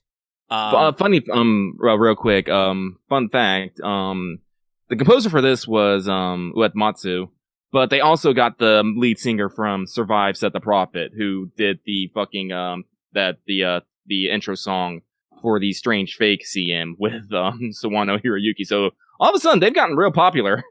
Yeah. It happens. But yeah, so like I said, I think it's okay to be excited for this game because it's like the question to ask is, what do you want out of this? Like, do you I literally just want to play Final Fantasy VII again, but like HD and stuff. And then I'm pretty sure this is going to do that. Oh yeah. Like that's the thing we've talked about a lot is managing expectations. Mm-hmm. Like, you can be as hype as you want about something so long as you understand what you're hyped for. The problem, a lot of things occurs when people are hyped about things games are not. And sometimes game developers are ambiguous about that, but other times that's just projecting because there's nothing to talk about. Hi, No Man's Sky.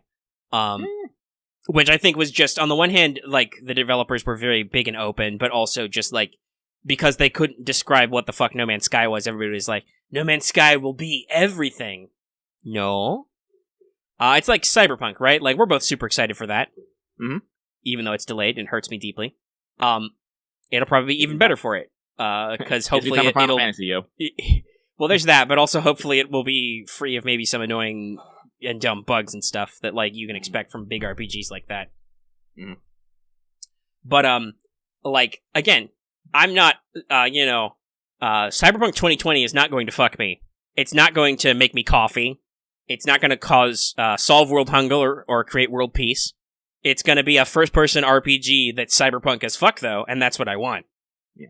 So, honestly, like damn. I said, like, well, these trailers, like I said, I'm unrealistically hyped. Like, I think, like, now you said that, I think, what do I want? I want a Final Fantasy VII game with modern standards. And I think, like, my expectations now is that they're doing that and going beyond what I initially want.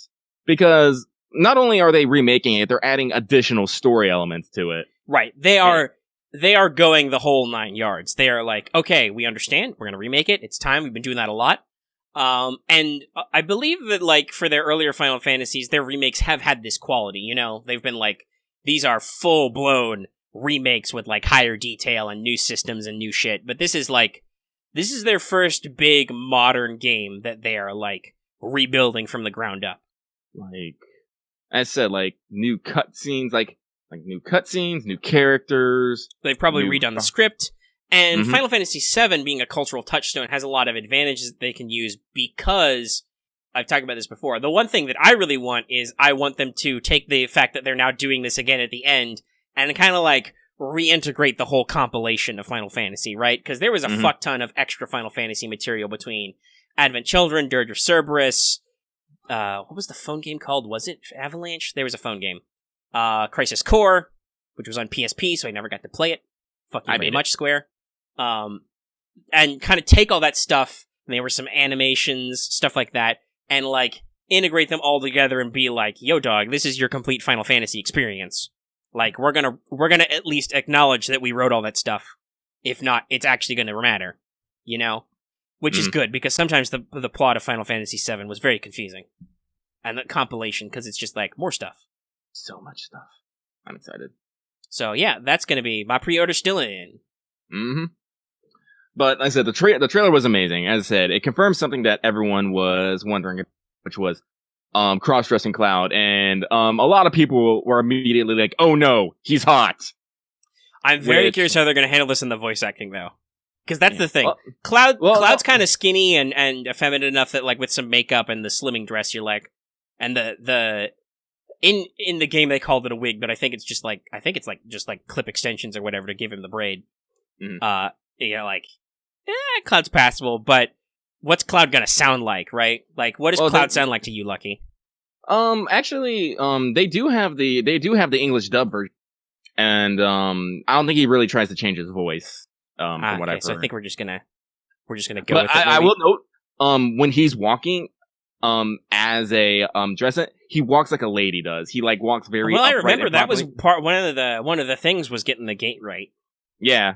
He walks very prominently with his hands in front of his hands, so it's like, no, they're putting a lot of work, and apparently it looks like the Honeybee Inn is getting a fucking expansion as well. Well, the Honeybee Inn was expanded. It's just there was a lot of extra shit you can do there, but also you can come back there later because you can eventually get back into Midgar and do some extra stuff. So they're presumably they're gonna mix in some of that elements to the front end of it. Yeah. So it's like, again, like they're adding stuff. Like, we saw our first look of fucking Red 13. Which a lot of people commented like, oh shit, his tail's on fire. And I'm like, actually, his tail's been on fire the whole time. It's just they couldn't do a dynamic animation on the PS1. Yeah, if you see his character art, you were like, that's totally on fire. Why is his tail on fire? I don't fucking know. They clearly showed the end of probably what the game will be of the final boss of when you leave Midgar.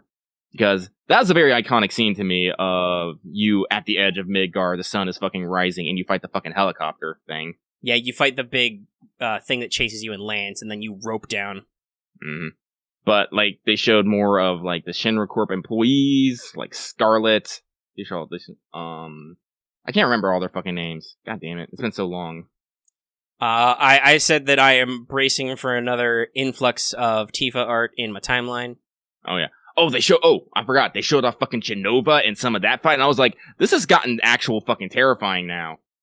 Yeah, I always wondered how that sequence is going to be, Trails of Blood. One, because the music's going to be terrifying again, but also just like, what's that going to be like in like super HD and shit? Tentacles and growth. And I'm excited. I'm super excited. Actually, I know I can mention this later, after we get done with Final Fantasy VII talk. But, like, honestly, I kind of wonder if this trailer was, like, something put together because they delayed and they wanted to give some people to cut their possibly. The kind of like, hey, we're taking an extra couple of weeks, but we are actually working. Here, let us show us some more stuff we've got, you know? Yeah. I could see that. That's a legit strategy to be like, hey, we're still working on stuff. We're doing the thing. Because it does show a lot of things that people have been wondering about. So I think, like, if I had that power, I'd be like, all right, let's give them a quick thing. Let's show off our new song, throw in some footage. What do people want to see? Let's see here. Honeybee End, maybe the end, new character, Red 13. Fuck yeah. Right, yeah. They want to see characters we haven't seen yet. They want to see sequences we haven't seen yet. And like I said, like you said too, there was a lot of concern, and it was mentioned in an interview, but that's not quite the same reach as like a giant trailer posted by, PlayStation's YouTube channel and stuff. They want to show that, no, we're keeping in that scene because that was a entertaining and iconic part of the game originally. Yep. So again, Final Fantasy VII only increases my hype. We're still a couple months away. Let's see, what's the official? April 10th now? Yeah, 4/10, that's right. So we are 2 months and 9 days away. You can bet your butt that I'll probably be streaming it. Yep. That does remind me, I should say on this too, because this is our general podcast. Yes, I'm sorry I didn't finish Ace Combat 7 last week. I was climbing floors. I couldn't stop for 3 hours to not climb floors, so I'm sorry. I'll do it next week, I'm sure. As a Lucky's streaming problems are the fact that his phone doesn't have infinite charge. Yeah, Lucky's been wrangling with his technical stuff. We need to get you some kind of full sciencey setup here. Though we did make I did make a new meme because somebody got me a template, but nobody made it for me. You guys have probably seen the do X or pick up 25 cards meme for Uno. So I wrote in Comic Sans, have a working computer or pick up 25 cards, and then I stuck one of Lucky's stock images on the head of the guy with 25 cards, which was much to Lucky's consternation. Yeah. We've been having a lot of fun lately. The Discord is very, very, not spicy, but like rowdy lately. Like, just, we've been having a lot of, I think it's because there's a lot of stress because of Setsubun and stuff, so people are just hanging out a lot, not doing anything else, and just chatting, throwing quotes back and forth, yelling about stuff. Part of that also is Arknights, I think, is a lot of people are really, to kind of bring it back to that, are really together to talk about that game being new. So we do have a little bit of an uptick in active users, which is cool. But yeah, that's Final Fantasy, that was anime, that's Star Wars and stuff. We're at just under 2 hours. I could talk. By the way, it's the start of a new month. That means PlayStation Plus has new games. This month, what was it? One of those BioShock Collection. Yep, one is BioShock Collection. Which I am going to, once again, add to my library, but probably not download right now. Because I've played all those games before, but I may want to play them again later. There is, it's kind of a crappy quality, but there is a playlist on our channel of Lucky playing the first BioShock and yelling at things and screaming. I do that. But what was the other thing? There's also a VR game, but what was the other fucking... Hang on a second. I remember it. Hang on. Google. Oh, Sims 4. Yeah, that's an interesting one. I will also probably add that to my library, because I have played some Sims in my time. I don't know if I want to play Sims on console, though. Sims always seems like a PC game to me. Sometimes console editions of The Sims have been a little sketchy. I don't know. I'd have to do some research. Yeah. Like, I've played games like Tropico on PlayStation, and that seems like a fine port. Yeah, that was fine. But, so there's that. It also comes with a free VR game, but I don't have PlayStation VR Not yet. So, but maybe I'll pick it up so I won't just have fucking, FGO VR featuring MASH. I still have that. It's just download it. Be like, yes. Of course you would. Mm-hmm. Let's see here. That's PlayStation news. I don't know, like I said, I don't know if any games coming out particularly. No, I right think for me, my next now. purchase is. I've heard a lot of good things about DBZ Kakarot. Yeah, I've heard good things too. I still want to get Modern Warfare. I still have not bought Remind yet because I was like, I'm not spending $30 on a DLC I'm not going to play for like a week. Like, I'm smart with my money. I don't just buy things I'm not going to use. Let me see here. So, like, that'll be my next big thing because I got to keep myself occupied for a couple months till Final Fantasy comes out. I am still planning on after I wrap up Ace Combat, which, like I said, hopefully I'll be free next week to do that. And it'll only take like 1 or 2 more streams. I am planning to start on some alternate days, working my way through Final Fantasy 12 again, just because, like I said, I've been feeling like playing that one again. That's a good long game, and I'm pretty familiar with it. So that'll be fun to stream and like talk to people about stuff. Oh, actually, there's actually is a couple things that you might be that we might be interested coming up here, February. The Mega Man Zero ZX Legacy Collection comes out. That is February. Yep, that's February 25th. For me, also, yeah, that's gonna be probably a day one purchase. I can probably stream some of that too. Yeah. Let's see here. For me personally, I'm probably gonna Zero, or do I start with ZX? I'm gonna start with Zero. I should probably start with Zero. I'm just more familiar with ZX.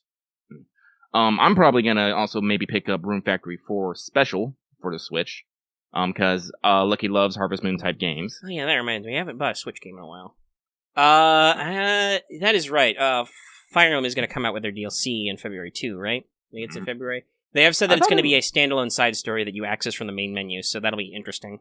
I don't know. Like, again, like, trust me, I really like Three Houses, but I need that golden ending before I'm probably going to pick it up just because I want to see, and, like, I might want to see what the new classes are, and, like, it's worth supporting. I want to give them more money. Yeah, I haven't bought the season pass yet or anyway, and they got a lot of fun stuff in there. I just haven't felt like it. If nothing else, maybe I want to do, because I've recruited everyone, I want to do my golden Black Eagles run and actually get everybody together and do all my stuff, because I did hurt myself a little by making Black Eagles my first house, because obviously, love that story. It's great. AOGOV for life. But also, I had no idea what the fuck I was doing, so I can do better. Mm-hmm. The classic refrain. So there's that. But I don't think I'm not gonna buy the Sword season pass yet, because I don't think that shit's coming out until like summer, all of it. Let's see here. So I've been thinking about Switch games, but I think Super Mario Odyssey is still like $60, and I'm like, this game has been out like a year. Can we bring that down to at least 50, please? What game? Super Mario Odyssey. Oh, which is pretty high on my Switch list because I'm old school. One of my first video games was my brothers and sisters brought over a SNES for a summer while they were staying with us and left it. So I played Super Mario All-Stars, which is 1, 2, 3, and Lost Levels, in a bundle. Because Nintendo has been doing that for ages, by the way. And also Super Mario World. So, like, you might not think it because we talk a lot about PlayStation, but no, I'm pretty deep in the Nintendo. Oh, yeah. And I played the remake of Super Mario 3D, the DS one, all the way through. Seen Sunshine played. I do own a Wii, and I have Galaxy. Had a lot of fun with that. So, like, I like the Mario stuff, and people said Odyssey was pretty good. It's just, like I said, it's still like $60, and I'm like, I can get a better deal. I think Fire Emblem was like $50, even though it was sold out. Like, Amazon was like, shit, everybody buying this. We can make it cheap. All right, so let me see here. Are we gonna get some news on Breath of the Wild 2 sometime soon? Like, obviously Maybe. it's not coming out yet, but I'm curious for the. I love Breath of the Wild a lot, so I'm like, I wanna know more. Also, a reminder: Persona 5 Royal comes out March 31st, and again, probably not going to be a day one buy for me. Yeah, I don't know. That's still close to Final Fantasy, but not as close. Yeah, like here's the thing: Final Fantasy VII Remake is going to come out 10 days later. Ooh, yeah, I don't know. I might. I mean, I don't need to worry about my cash as much because Cyberpunk's not also right away. But I do love Persona. But is 10 days enough? For me, I'm gonna say no. No, it's not enough. I'll put it in my back pocket. Like I said earlier, I don't like to spend money I'm not gonna act on. Yeah, and as I said, I got to be careful with my money. Like, there's more games that I want, but I'm saying things that probably, like, both of us would be interested in. Though, obviously, if you have something you want that you think you might stream or something, you could bring that up, too, for the audience reaction. Well, that's why I said Rune Factory 4, because I will totally stream the fuck out of Lucky getting down with some farming. That was one of your first real streams, and that was one of our most popular, was just you farming and chill. Mm-hmm. So we'll totally do Rune Factory 4 and chill on the Switch. Let's see here. Yeah, it looks like there's a lot of packs and like a lot of games. There's a lot of games coming out. It's just which ones interest me. Yeah. But so, as always, it's an exciting time for exciting time for video games. I looked at the words Animal Crossing as soon as I said that, so I was like, wait. Rip. Though that is coming out sometime. I think it was delayed a little bit, but it says March. It says March 20th. Same day as Doom Eternal, which I know a lot of people are excited about. Yeah. So yeah, I only got a couple of games that I want coming up here February, and then it's just, hold paddle. Yeah, I think with all the delays, like at first the front half of 2020 was going to be a clusterfuck, but because there's been a couple of delays, we've kind of spread those out over a few more months. Mm-hmm. So honestly, reasonable. Honestly, I can totally see game developers being like, there's a lot of shit coming out right here. No one's going to be able to buy fucking anything. Or there's going to be and that's some reason, and like, once you realize that that's not as much of a pressure to be like first to market, you might go back and be like, we can use a couple weeks. Because I think I told that story. I think it was Uncharted 4 was like they were going to do some serious crunch time and they were going to be in a bad way and maybe have to do some stuff. And then Sean Layden called them up and was like, hey, are you guys doing okay? And the director of Naughty Dog was like, we could use another couple of weeks. And he was like, okay, you got another couple of weeks. To do your master print, and like, yeah, that just, they squeaked out a little bit more time and it worked out for them. Yeah, I will say, coming up May, I probably will get Last of Us 2, because I do love me some Naughty Dog. Yeah, I've got the remastered Last of Us from that PlayStation Plus month sitting somewhere. I do find it like only in a few months you get both the Uncharted collection and the Last of Us. I think it's because the PS5 is coming out the end of this year. Probably. I think so. They want to make sure that like they're trying to incentivize people to get hooked on Sony now and be like, hey, there's some really good deals, get in the ecosystem, and then once you get used to it, especially if they do manage to port certain titles to backwards compatible, like that gives you a reason to like invest in the new console, Mm-hmm. So it's trying to massage those numbers, which is all right. You're getting your more bang for your buck. They got to compete with like Xbox Game Pass, which I think in terms of technical numbers of games is still better. Though, obviously, you have to deal with other stuff. Like, I know that Xbox has been kind of shifty in the past about some stuff, but Game Pass is, like, one of the things that you can universally say they did real good on. But, yeah, so I see what Sony's going for. They're trying to play out some stuff. And that reminds me, talking about Sony and downloading and stuff, there was a patch for Death Stranding, and they finally fixed it so you don't have to watch the order direct animations every time. I'm like, why? Why did this take you so long? I do like that all 2 this months. stuff is. I do like that they're coming out with all this, but I've beaten the game and platting it. It is literally like the furthest thing from my mind right now. Yeah, although I'm not going back. Like I didn't platinum it yet, but I don't know if I want to go back yet because I love that game. But also, damn, dude, it's there. Was that my number one played game? It might have been. Yeah, it was. It was. Yeah, there was I put a shitload of hours in Death Stranding, kids. Even though that was that, by the way, was in the last, 2 months of the year, too. Like, that rose to be my number one most played game. And so, Kojima Productions, I appreciate that you put this in, but you'll never give me back the times that I went over the edge of a fucking cliff because my Odotech sensor went off and I couldn't stop myself. Okay? Yeah. But at least they're listening. At least they're listening. I'm sure it was designed that way because Kojima was like, no, you must focus on the spiritual connection to your BB warning you, but then I was like, damn, this is kind of annoying, you can't skip this every time. And he was like, okay, you can skip. You may skip. Though I think also it could just be that he's not working on it at all now and his team is doing that stuff, because I think I saw some tweets like he's working on some plots. He's still hanging out with actors. The Death Stranding OST officially dropped.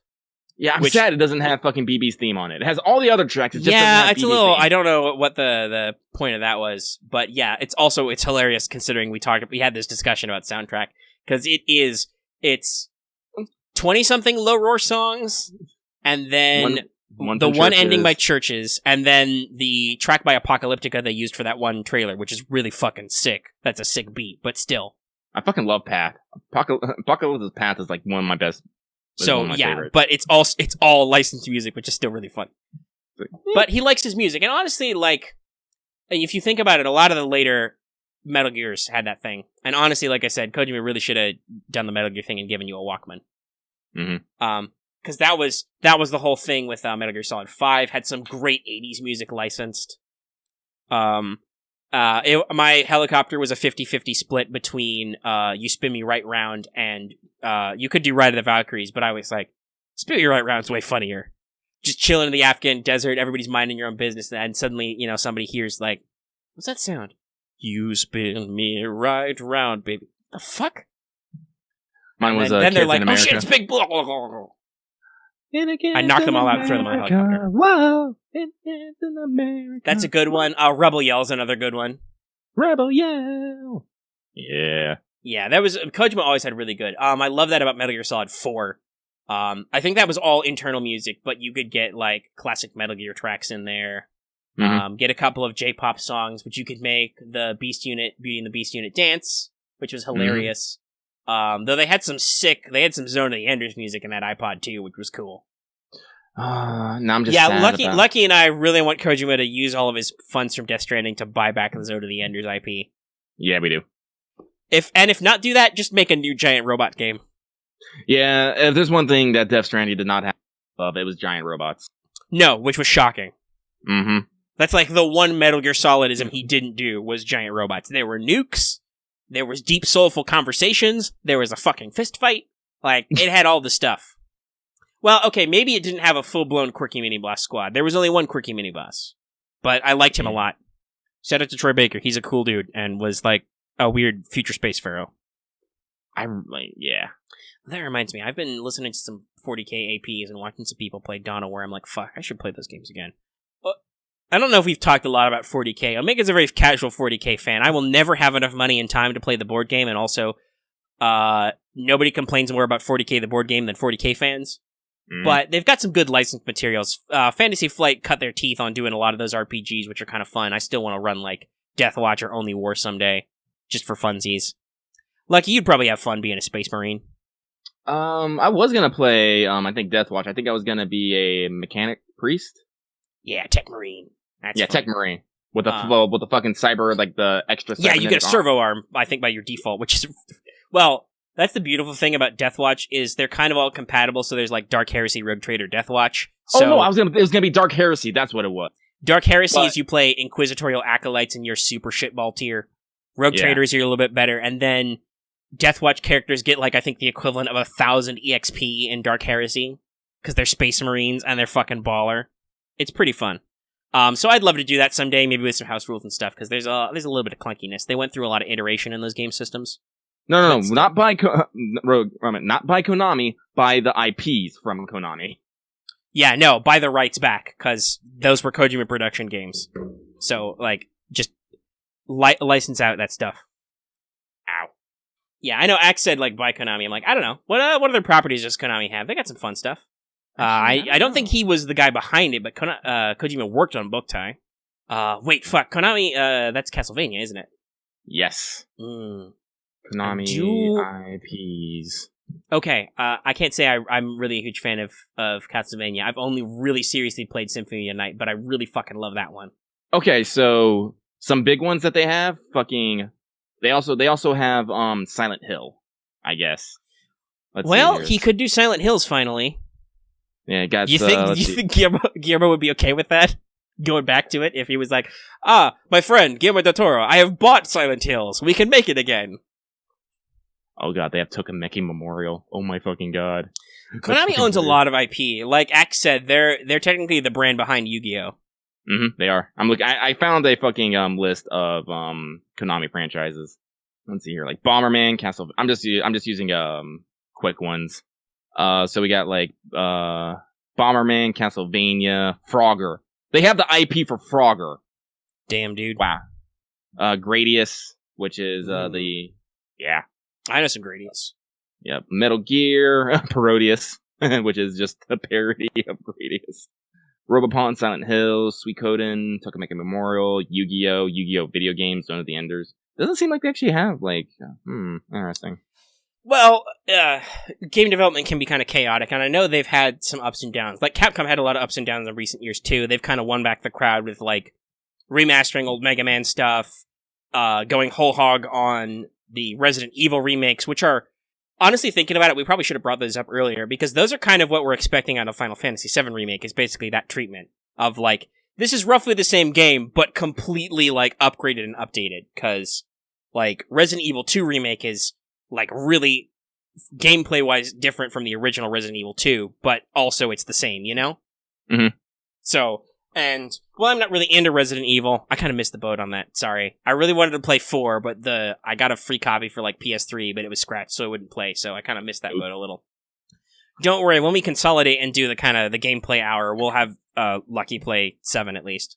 And maybe some remakes, you know, we could do some stuff with that. But, like, that style of, like, we're completely rebuilding this game seems really popular. You know? So we should have brought that up. But yeah, I think Konami is in a place where, like, especially now that they've lost Kojima, who was kind of their big brain guy, I think. It's, you know, and the Castlevania guy left, right? Yes. He made Bloodstain, which turned out okay, I believe. There were some technical hiccups, but it's alright. Mm-hmm. You know, sadly that did not work out with Mega Man. A lot of people said the Mighty Number 9 kind of sucked. But, like... Jesus. What's up? Oh, no, I'm just looking through different game companies' franchises, and fucking, Square Enix got a big list. Well, yeah, they're a really, really big, well, they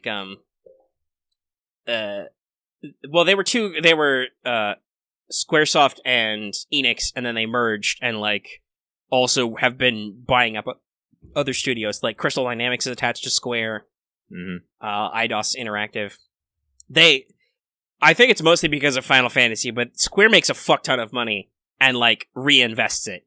It's how they can afford to do these big fucking, like they can afford to be like, yo, you kids like Final Fantasy VII, right? We'll just spend billions of dollars rebuilding that game from the ground up. You'll make all our money back, and it will.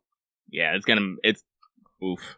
It's gonna. Now, the question is, will they make all the money back so they can make, like, the other 2 or 3 parts they want to? We'll see. But I'm pretty sure they're gonna make their money back on the production, selling at least the first one.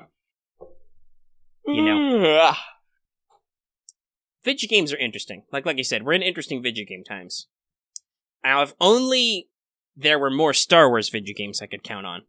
I'm Josh. A little bit. But, like, I was thinking about, yeah, we are in a really good time. Like, nobody's really talked shit about, say, Fire Emblem Three Houses. Fire Emblem's back. It's a big deal. Buy less than Smash. Get over it. Wait, is Parasite Eve where this fucking joke come from? Holy shit. Oh, yeah, I don't think you mentioned that. You actually got that copy that you ordered back from your own workplace. Yeah, I did. For those of you who don't know, Parasite Eve was one of the first games I played on the PlayStation. Oh, excuse me, not Parasite Eve, Parasite Eve 2. Someone let me borrow it, and I thought it was, like, one of the greatest things that fucking ever. And recently, I think I mentioned this a couple weeks ago, but when I started my job, I saw that someone had tossed out a copy of Parasite Eve 2. And I was all like, no! And I went out of my way to make sure that I would figure out when to be put up for sale so I could buy it. And I did. And it just arrived today. It had a cracked case, so I swapped it out with another case that I just so happened to conveniently acquire from a place that I'm not going to talk about.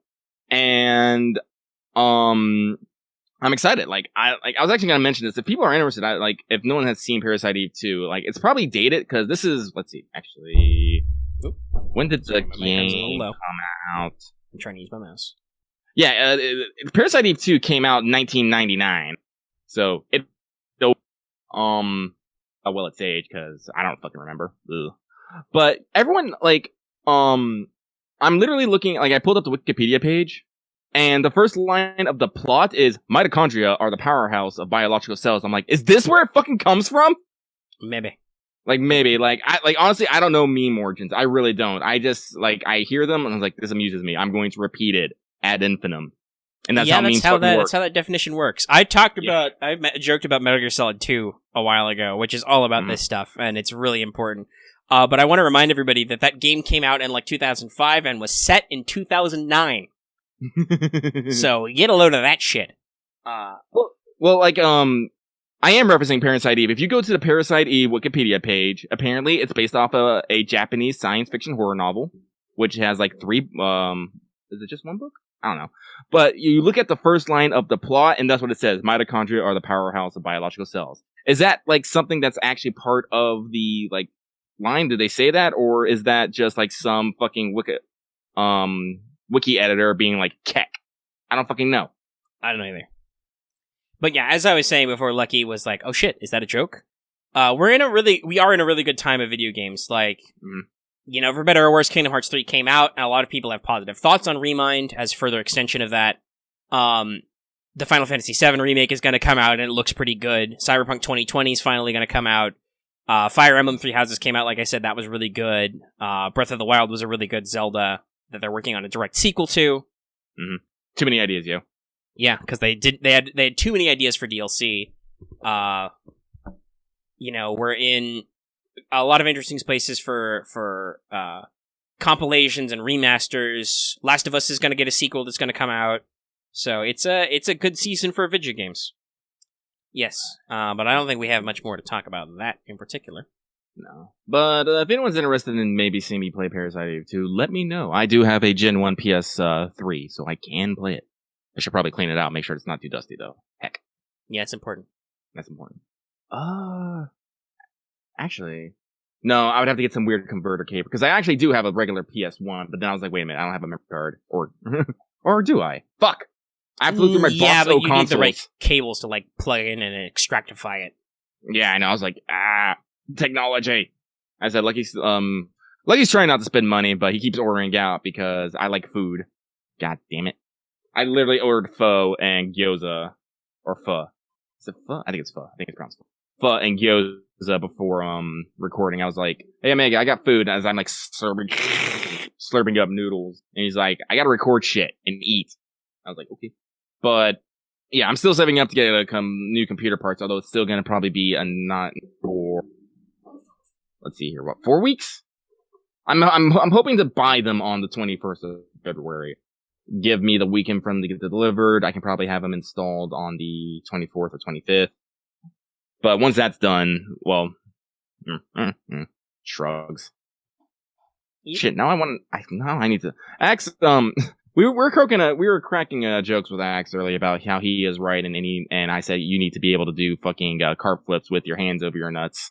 And apparently Axe went and tried to do a cartwheels and his arms hurt. Now it's like, shit, can I even do a cartwheel now? I gotta go figure this out later. Yeah, I never mastered that skill in public school, because they all have that day where they try to teach you how to do cartwheels and stuff just to see if you can. And then I was homeschooled for a long time, so I can't fucking do a cartwheel. I used to be able to do cartwheels, but I'm fat now. So, I don't know. Let me know. As I said, I can probably stream from my console now, probably easier than my phone. Yeah. Probably. Lots of probablys.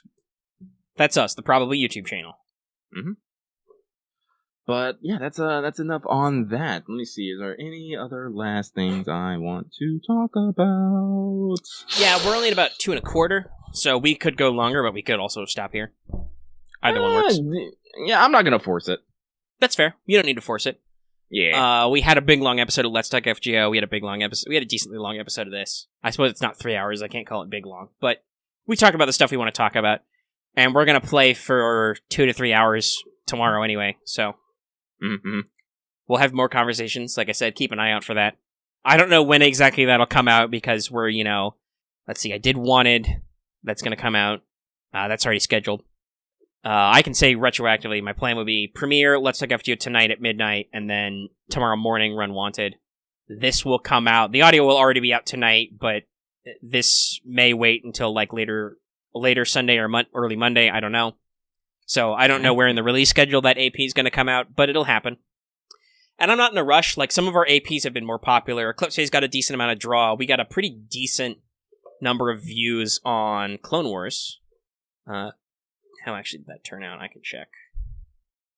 Because I may be a little paranoid about YouTube right now because I used a different and slightly longer sound clip in Wanted because it was very thematic, but I'm like, is this going to set off the copyright bots? So far, no. Though if it gets copyright struck just because it becomes public, I call shenanigans YouTube, you should identify it already so I can fix it before it goes public. Mm-hmm. But I think we're safe.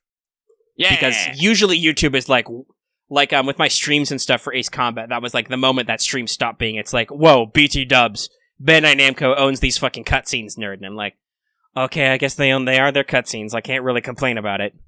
My choice would be to cut them out, but I don't want to. But let's see. Clone Wars Episode 0, 1 like, so 100% likes, 1 comment, 77 views. So that's pretty good for our APs. And I have been shilling it a little when I've been doing Star Wars Legion videos and stuff. But yeah, so look forward to busy schedule. Look forward to me resuming streaming next week, hopefully. Because Valentine's is not going to be as much of a clusterfuck as Setsubun was. And if you want to hear us complain more about Setsubun and you haven't already, like I said, check out the Let's Talk FGO. We'll wrap up. Mm-hmm. Yeah, so usually I do the Patreon bit at the end of the outro, but I'll say it now because it is a new month. It has just started. If you are interested in supporting us on Patreon, you could get this episode in audio format for as little as $1 a month. That's our minimum tier, is audio downloads of our big long shows. So you can put them on your phone or your MP3 player or just listen to them natively in Patreon. I don't know what you people do. But, on the go, fun stuff like that. Get your hard copy. Everybody loves hard copy. I do love Actually, truly hard copy would be if we, sold CDs or something. Which I would not be averse to just for the funds. People have said they want us to make a quote book. Yeah. That could be a funny thing. We'd have to figure out the ownership of that. Mm-hmm. That's always the question of, I don't want to casually use, art from other people, even if they drew it for us. I don't want to casually use quotes from real people. There's a lot of IP stuff that we understand deeply because we're in this YouTube game. So it's we don't want to be scumbags. That's kind of the fundamental rule. But also there's plenty of other stuff to think about, I guess. But anyway, we should be truly retro, and we should see if somebody will make us some fucking cassette tapes. See how many episodes of Let's Talk FGO or What's Up we can fit on a cassette. That'd be hilarious. I don't know. Retro shit's cool. Anyway, but yeah, so it's a new month. If you want to, get part of topic polls, which I don't know if I'll get to tonight, but should be, this weekend. Hopefully I'll get it out there. I don't like to wait too long, but also we're busy. Mm-hmm. There's a lot of, uploads and edits and stuff to do. But we do topic polls and stuff. You get early access to videos at higher levels like gold and such. You get to listen live, which people do, which is always fun. And just generally, it's a good time when you, help support us, new computers, phones. Lucky buys a wireless charger. Anyway, just keep it in mind. Beginning of a month is a good time to invest. And if you watch this video on YouTube, be sure to give it a like if you liked it. If you have any comments, you should leave them in the comment section down below. Always sends me a little that there's not a huge number of comments on What's Up. Maybe it's just because we talk about too much stuff. Who knows? But also, if you're new here and haven't already, please subscribe to our channel. That way you can always get our latest videos. And we're pretty close to 2,300 subs. Oh, wow. We're at 2,290 right now. So that's cool. We'll probably do another big round of live episodes at 2,500. That's a big milestone. Also, even if you're already subscribed, consider hitting that bell for notifications so you can always get the latest videos. It's a pretty big deal. I said the Patreon bit already, but I do want to throw this out there. This is episode 74. Next week will be 75, so I will go ahead and announce it right now. We're probably going to do a public live episode for that one, because 75 is a big number for What's Up. We've been doing it a while, so stay tuned for that. We'll be sure to give you all the bits and baubles to let you know. And hey, it's not bad to run that early in the month. Give people a little preview of what they can get at the 10 and up level on our Patreon. So stay tuned for that in the future. Look out for last week's episode of Let's Talk FGO if you haven't already seen it, and next week coming up. And like I said, APs, streams, more stuff. Stay tuned! Yeah.